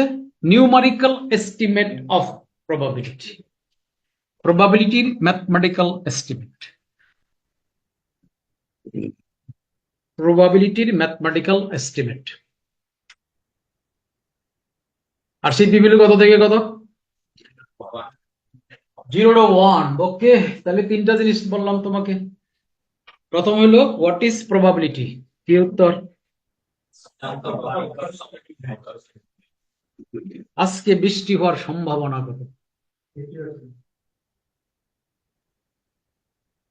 80% হইতে পারে, তাই না? মানুষ কিন্তু জীবনে যত কাজ করে সব কাজের আগে কিন্তু মানে এই প্রবাবিলিটি ক্যালকুলেট করে। তুমি তোমার অবচেতন ভাবেই করো ক্যালকুলেট, না জেনে না বুঝে করছো, করো। যে কোনো কাজ। তুমি যে এবার পরীক্ষার ফর্ম ফিল আপটা করলা না কেন? পাস করা চান্স কম, এই হিসাবটা তুমি করে ফেলছো, হিসাবটা করে ফেলছো বলেই করো না। তুমি যদি কাউকে প্রেম নিবেদন করো তার আগে প্রবাবিলিটি ক্যালকুলেট করবে না? তুমি কখন যাইয়া তাকে প্রেম নিবেদন করো? তখন 50%-এর উপরে থাকলে করতে পারছি। 50%-এর উপরে দেয়, 80-90-এর উপরে, 80-90-এর উপরে গেলে পরে বেশি রিস্ক না নিলে চলা যায়। তো অবশ্যই তুমি আন্দাজে 50% যাইয়া তুমি দেখতে হলে সমস্যা না। এগুলো সব প্রবাবিলিটি, কিন্তু হিসাব নিকাশ এইভাবে করে করে তারপরে আগায় প্রবাবিলিটি। পি ভ্যালু 0, তাহলে কি হলো? এই ঘটনা ঘটার কোনো সম্ভাবনা। একটা উদাহরণ দেবো যার পি ভ্যালু 0। একদম পুরুষ কম, মহিলা হইতে পারে। মহিলা আপনার আলাদা। পুরুষ মহিলা ও আর পি ভ্যালু, এটা 0 কইতে চাচ্ছ? দুর্ধ পৃথিবীটার দিকে ঘুরে, এটা তো এখন হবে, এটা তো আমাদের একটা দুর্ধ পৃথিবীর সাথে এটা সম্ভব না। সূর্য পর্যন্ত দেখুন এটা কিন্তু আজকে যে বলে যে পৃথিবী সূর্যের চারিদিকে ঘুরে, আজকে বলে না, এটা এইটার আগে কিন্তু ওইটাই ছিল, আগে তো উল্টা করতো। ওইটাই। সময় বিবেচনা করেছে। ও সামনে আবার উল্টায় যেতে পরে পারে, আবার আপনি এরকম হয়েছে। আবার উল্টায় যেতে পারে। এটা মানুষ অমরণশীল, এটা তো অমরণশীল কি আবার? অমরণশীল, অমরণশীল।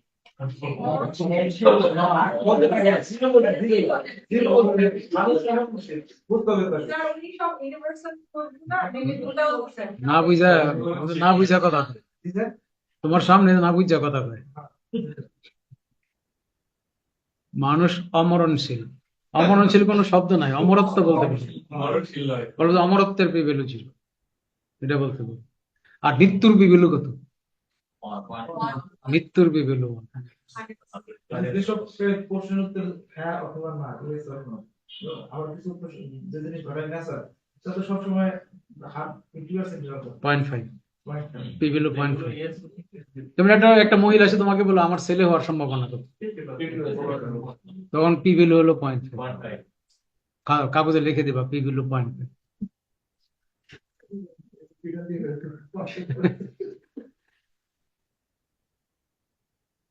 P value of survival after the attack of rabies কত? এটাও কিন্তু zero. P value of survival after the attack of rabies, এটাও জিরো।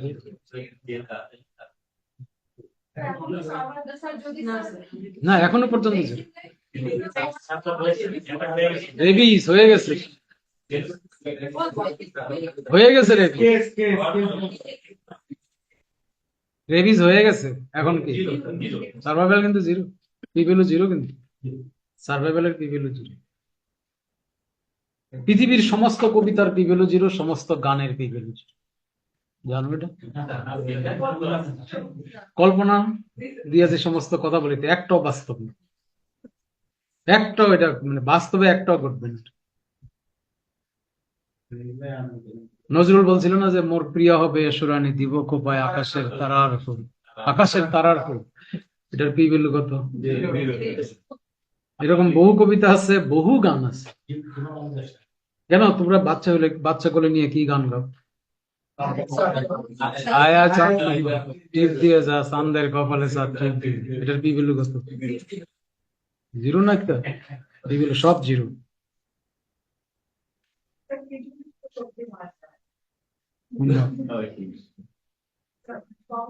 চাঁদের কপালে চাঁদ টিপ দিয়ে যা, চাঁদে এসে তোমার চাঁদের কপালে টিপ দিয়ে যাইব, এটা কি পি ভ্যালু? এটা জিরো না পি ভ্যালু? এটা পি ভ্যালু করতে হইব সত্যি আন্তরিক। প্রেমের সময় যত ডায়লগ,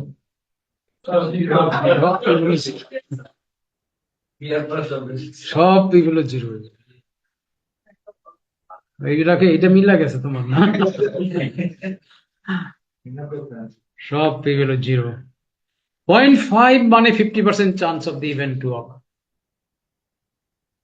পি ভ্যালু 0.05 মানে 5% chance of the event two অকার।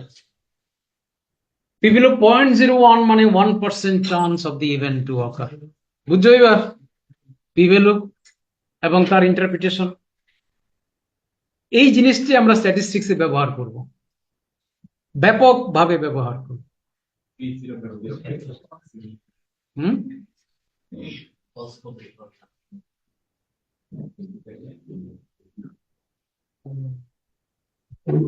এবার সব আমরা ডিস্ট্রিবিউশন নিয়ে একটু কথা বলি। প্রবাবিলিটি ডিস্ট্রিবিউশন আজকে আরেকটু বলি, কালকে তো আমি আসতে পারবো না, কালকে অনেক বড় কাজ আছে।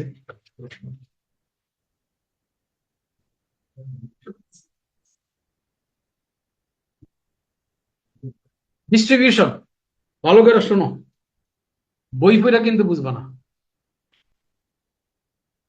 বইয়ে যে লেখা আছে ওইটা পড়া তুমি বুঝবা না। বুঝবা না আমি এটা বলবো না, বুঝবা অনেক এটিপি খরচ করতে হবে, অনেক টাইম নিতে হবে। তোমার এত টাইমও নাই, তোমার এত এটিপিও নাই। বলি, distribution of A variable in population, এটার নাম probability distribution. Distribution of A variable in population. দেখো আমার এই বাক্যটার মধ্যে তিনটা শব্দ আছে, খেয়াল করো। Distribution, variable, population. শুধু এই তিনটা কথা মাথায় রাখো। মানে আমার যেটা টার্গেট পপুলেশন, সেই পপুলেশনে উপর কোন একটা ভ্যারিয়েবলকে মেজার করে যে ডাটাগুলো পাবো, সেই ডাটার যে ডিস্ট্রিবিউশন, সেটি হবে প্রবাবিলিটি ডিস্ট্রিবিউশন। সুতরাং probability distribution goes with the data generated from the population directly from the population. পপুলেশনের গায়ে হাত দিয়ে, পপুলেশনের মাথায় হাত দিয়ে, পপুলেশনের হাতে হাত রেখে চোখে চোখ রেখে তুমি যে ডাটাটা অর্জন করবা, আর্ন করবা, সেই ডাটার ডিস্ট্রিবিউশনাল প্যাটার্নটাই হলো প্রবাবিলিটি ডিস্ট্রিবিউশন। ঠিক আছে, একটা এক্সাম্পল দেই। I like to know the probability distribution of the systolic blood pressure of the doctors of Bangladesh.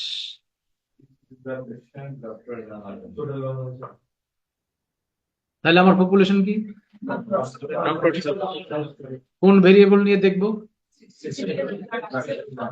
কি দেখবো? ডিস্ট্রিবিউশন।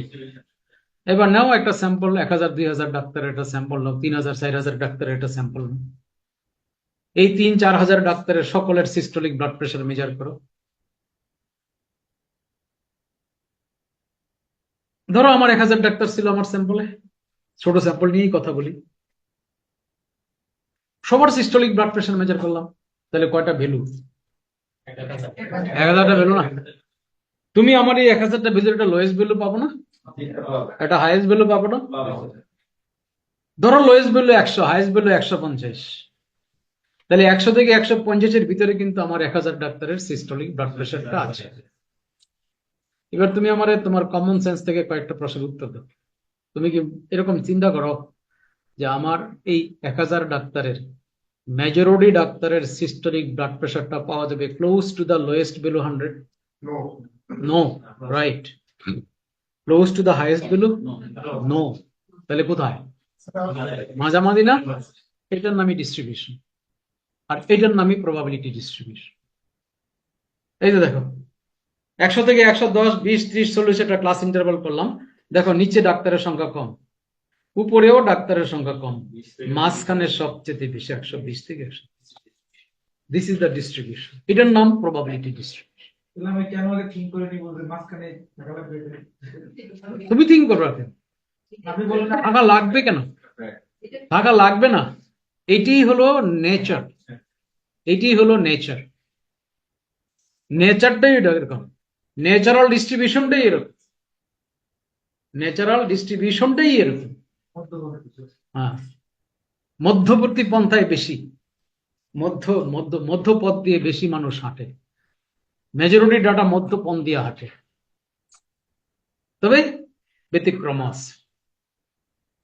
এবার এই ডাটাটাকে নিয়ে কম্পিউটারকে বলো একটা হিস্টোগ্রাম করো, তখন তোমাকে এরকম একটা হিস্টোগ্রাম করে দেবে। দেখো কোথায় ডাটা বেশি? উপরে কম, নিচে।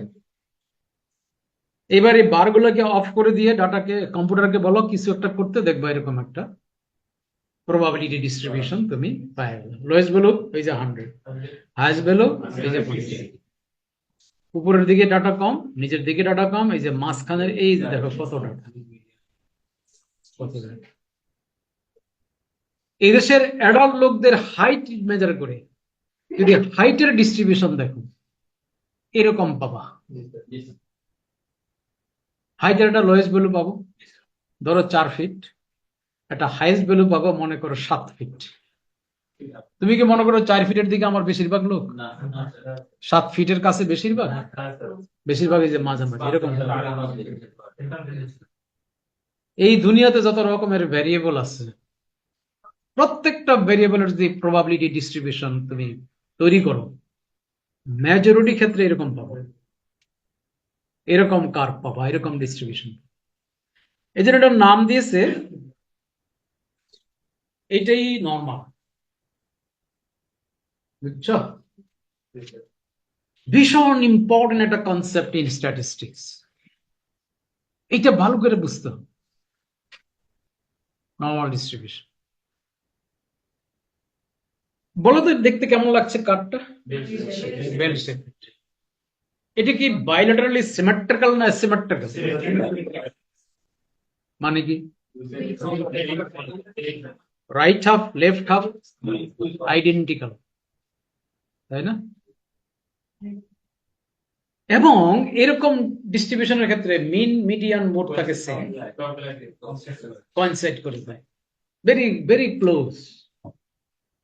একদম সেম সেম হবে না, বাট খুবই কাছাকাছি কোইনসাইড। তাহলে 3টা ফিচার পাইলাম না নরমাল ডিস্ট্রিবিউশনের? কি কি? মিডিয়ান মোড সেম, আচ্ছা ধরো এই যে মিন, এটাই তো মিডিয়ান, এটাই তো মোড, এই যে এই যে স্ট্রেট লাইনটা, তাহলে এই মিনের উপরে এই যে এইটুকু এরিয়াতে কি পরিমাণ ডাটা, আর নিচে ডাটা ফিচার। মিনের উপরে থাকবে 50% ডাটা, নিচে থাকবে 50%, যেহেতু এটা বাইল্যাটারালি সিমেট্রিক্যাল। এরপরে আরেকটা খুব ইম্পর্টেন্ট ফিচার আছে, এই যে এটা মিন প্লাস মাইনাস 1SD, এই যে রেঞ্জ, মিনের সাথে 1SD যোগ করবা, 1SD মাইনাস করবা, তাহলে একটা রেঞ্জ পাবো। আর এই রেঞ্জে কি পরিমাণ ডাটা থাকবে, আর প্লাস মাইনাস 2SD রেঞ্জে, প্লাস মাইনাস 3SD রেঞ্জে, এটাকে বলে 68, 95, 99 রুল। 68/95/99 rule, rule 68, 95, 99 rule. বুঝছো? এই দেখো ফিগারটা,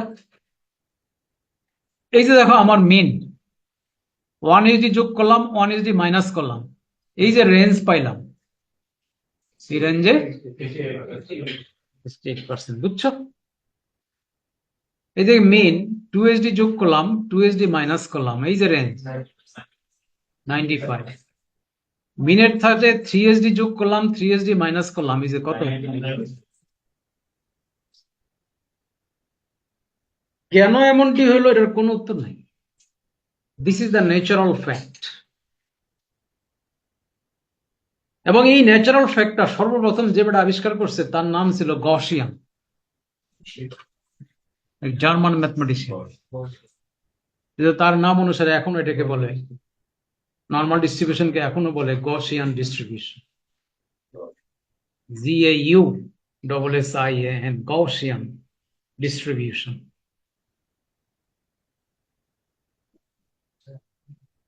ঠিক আছে, বলো এই যে মিন প্লাস 2SD মাইনাস 2SD, এই যে রেঞ্জ, এই রেঞ্জের ভিতরে 95% ডেটা, মিন প্লাস মাইনাস 2SD রেঞ্জে 95% ডেটা। তাহলে এই রেঞ্জের বাহিরে কত পার্সেন্ট ডাটা, সেই 5% এর 2.5% কোথায়, আর 2.5% কোথায়?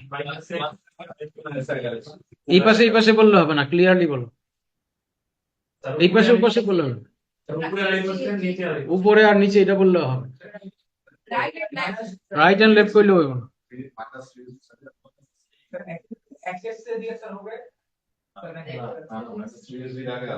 স্যার তিন থেকে উপরের দিকে আর দুই থেকে নিচের দিকে এগুলো তুমি কি বলছো ও আবার বলো। -3SD এর আগে স্যার ও কত টাকা পেলো আর +3SD পরে এই যে বলবা যে মাইনাস 2SD এর Left hand. আগে কও কেন, কি কইবা? নিচে পাবে। নিচে নিচে আবার অথবা আবার কি, এই যে বলবা যে মাইনাস 2SD এর নিচে কত পার্সেন্ট, এই যে 2.5%, আর প্লাস 2SD এর উপরে, এটাই নেবায় কথা কর দরকার নেই, উপরে। রাইট সাইড কইতে পারো, কিন্তু রাইট সাইড বলার চেয়ে উপরে বললে বেটার। বুঝছো? একইভাবে মিন প্লাস মাইনাস 3SD রেঞ্জে 99% না, 0.5% হলো প্লাস 3SD এর উপরে, এই যে এইটুকুর মধ্যে, আর 0.5% মাইনাস 3SD এর নিচে। বুঝছো? এই যে plus 2SD, 1 plus 1SD plus 3SD, এই যে 1, 2, 3, এগুলোর কি নাম দিছে জেড স্কোর। একটু পরে আসতেছে, দাঁড়াও। তাহলে এটা হইলো, এই অঙ্কটা করো তো, দেখো তো কেমনে কইলাম এটা। একটা পরীক্ষার মধ্যে ছাত্রদের নাম্বারের মিন হলো 60, SD হলো 5। আমি বলে দিলাম 68% ছাত্রের নাম্বার আছে 55 থেকে 65-র ভিতরে, কি করে কইলাম?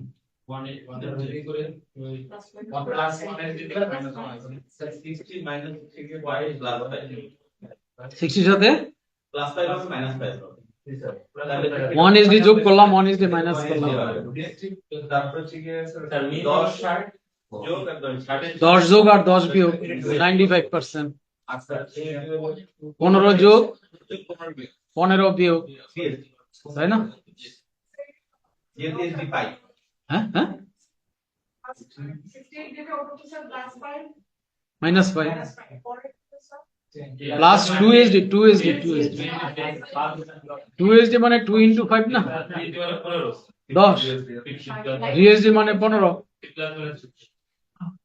বুঝছো না? আবার নর্মাল ডিস্ট্রিবিউশন না হইয়া অ্যাসিমেট্রিক হতে পারে, অ্যাসিমেট্রিক হতে পারে না? আচ্ছা বলো তো, এই যে নর্মাল ডিস্ট্রিবিউশনে এই যে পিক কিন্তু এটা না, এটা পিক না চূড়া না?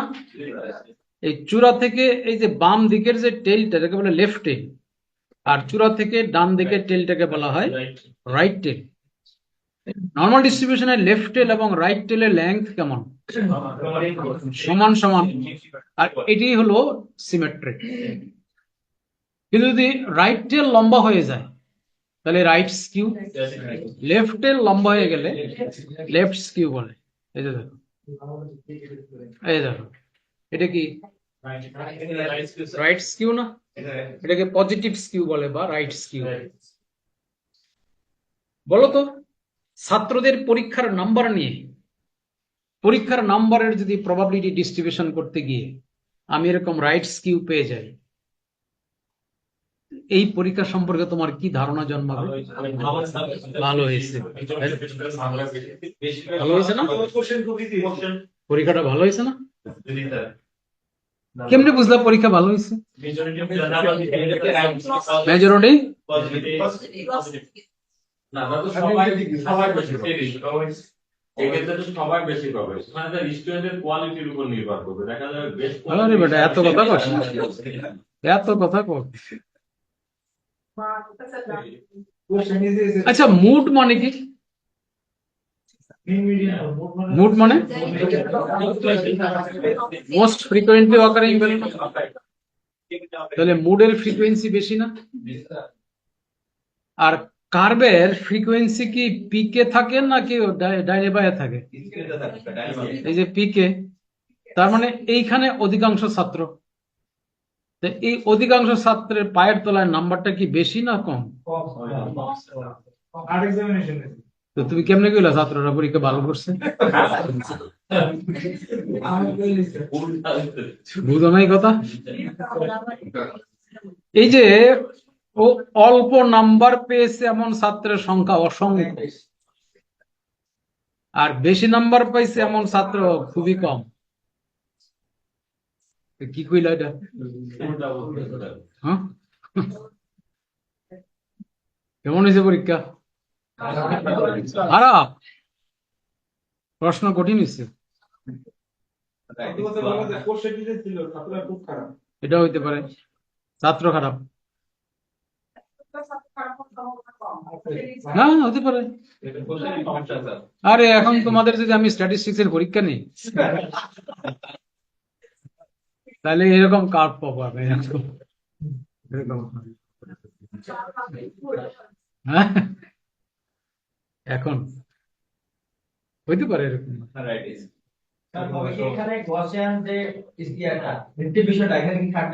না না না না, গসিয়ান ডিস্ট্রিবিউশনের রুল এখানে খাটবে না, খাটবে না। গসিয়ান ডিস্ট্রিবিউশন রুল খাটবে কেবলমাত্র গসিয়ান ডিস্ট্রিবিউশনে। মিন প্লাস মাইনাস 2SD 95 এটা এখানে খাটবে না, এটা তো অ্যাসিমেট্রিক। আবার এরকম হইতে পারে না। এবার কি করবে পরীক্ষাটা? এইবার পরীক্ষা ভালো হচ্ছে, কারণ বেশিরভাগ ছাত্র প্রচুর নাম্বার পেয়েছে। আজকাল পাবলিক পরীক্ষা যেগুলো হয়, আজকালকার পাবলিক পরীক্ষা দেখো না, ঘরে ঘরে গোল্ডেন এ প্লাস না, ওদের মানে প্রাপ্ত নাম্বার নিয়ে ডিস্ট্রিবিউশন করবা এরকম পাবা, লেফট স্কিউ পাবা, পরীক্ষাটা সোজা। তাহলে পরীক্ষা সোজা হলে সেই নাম্বারের ডিস্ট্রিবিউশন কেমন? লেফট স্কিউ কঠিন হইলে আর স্বাভাবিক হইলে কোনটা বেশি হয়? স্বাভাবিকটা বেশি হয় না কঠিনটা বেশি হয় নাকি সোজাটা বেশি হয়? স্বাভাবিকটা বেশি হয়, স্বাভাবিকটাই বেশি হয়, এই জন্যই এটাকে নর্মাল ডিস্ট্রিবিউশন বলছে।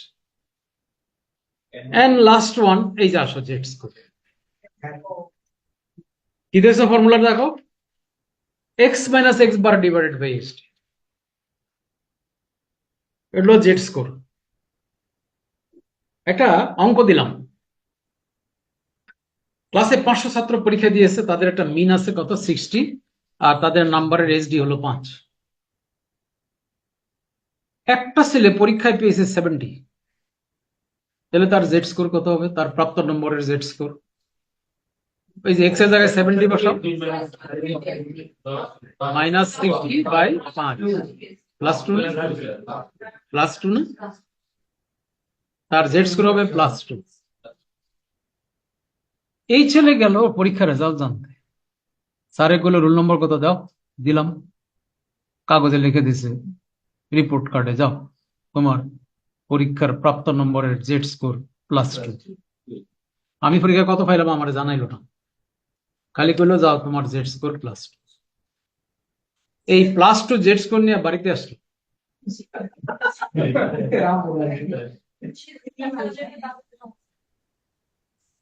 সমস্যার কিছু নাই, তুমি সমস্যার কিছু নাই। তুমি জেড স্কোরের বিষয়টা বুঝছো কিনা, অঙ্কটা বুঝছো কিনা?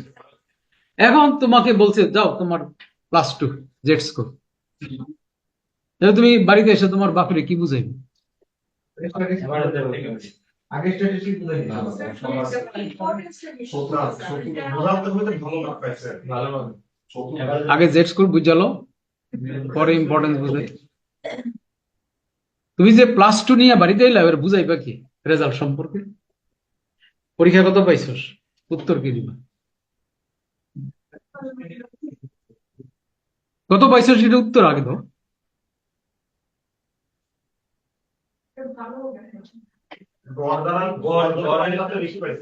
গড়ের চেয়ে কেমনে বুঝছো?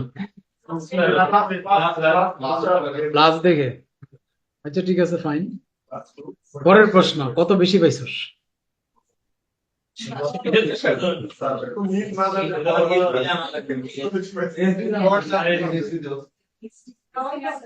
না তোমার কিছু জানাই না তো, এসডিও জানার দরকার নেই, মিন জানার দরকার নেই, তুমি কত বেশি পাইছো এটার উত্তরটা কি দিবা?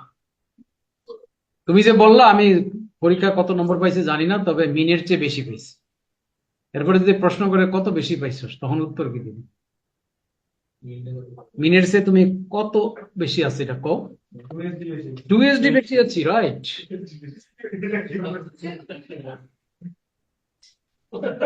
তুমি আগে তুমি আগে কও না, তুমি কি এটা ঠিক আছে 2SD বেশি পেয়েছি, এটা ঠিক আছে?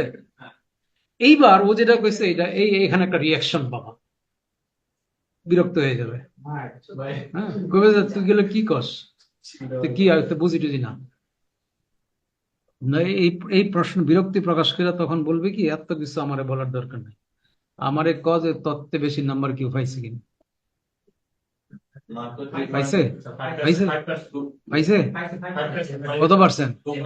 2.5%। এই যে তোমার যে +2 জেড স্কোর, তুমি কোথায় আছো? এখানে না, এখানে না, এখানে না, তোমার উপরে কত পার্সেন্ট? এই যে না তুমি কইলা যে আমার উপরে মাত্র 8%, তখন বাপে বুঝবে, বুঝে এবার তোমার বুকে জড়ায়, বুকে আয় বাপ বুকে আয়, তার আগে কিন্তু বুঝবি না, উল্টা বিরক্তি প্রকাশ। একই, ওটাও 2SD, এটাও 2SD, অবশ্যই অবশ্যই না না, আমি ধরে নিব যে আমি তো বেশিরভাগ ক্ষেত্রে নর্মাল ডিস্ট্রিবিউশন না, ওইখানে তখন তো আর হিসাব তোমাকে, তখন তোমার মাস্টার তোমার দিতেই পারবে না, জেড স্কোর ক্যালকুলেটই করতে পারবে না। যখন তোমার ক্যালকুলেট করে দিল তুমি বুঝবা আমি নর্মাল ডিস্ট্রিবিউশন, না হলে তো ক্যালকুলেটই করতে পারবে না। Yes, okay, X minus x bar divide by S D. Normal ডিস্ট্রিবিউশনের ক্ষেত্রে এটা মিনিংফুল। তুমি লেফট স্কিউ রাইট স্কিউতে ক্যালকুলেট করতে পারবে না তা কিন্তু না, করতে পারবে, একটা পাইবা, কিন্তু এটা একটা মিনিংফুল ইন্টারপ্রিটেশন হবে। এখন যদি কোনো পরীক্ষা তোমার জেড স্কোর আসে -1, কি খবর তোমার? না জেড স্কোর, তোমার পরীক্ষার জেড স্কোর আইছে -1,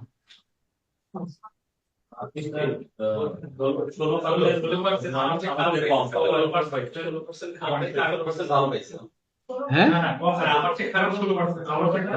আমার নিচে মাত্র 16%, উপরে আমার উপরে কত পার্সেন্ট? 84%। বুঝছো? এই যে তুমি তো -1 মানে এখানে আছো, এই যে এখানে আছো তুমি, -1 জেড স্কোর মানে তুমি এখানে আছো। হ্যাঁ, এই যে -1 থেকে +1 পর্যন্ত 68% না, এর বাহিরে কত পার্সেন্ট? 32 না, 32-এর 16 হল এটার নিচে, আর 16 হল এটার উপরে। দিছো একটা পরীক্ষার রেজাল্ট এসে তোমার জেড স্কোর -1, সরি -3। আমার সে ভালো 70% তোমার নিচে 0.5% আর উপরে। সুতরাং তোমার পরীক্ষার রেজাল্ট কিন্তু আমি জেড স্কোরে দিতে পারি। -1 ডে অনেস্টিতে আমার সে ভালো কত পার্সেন্ট? কোনটা? -1 ডে আমার সে ভালো কত পার্সেন্ট?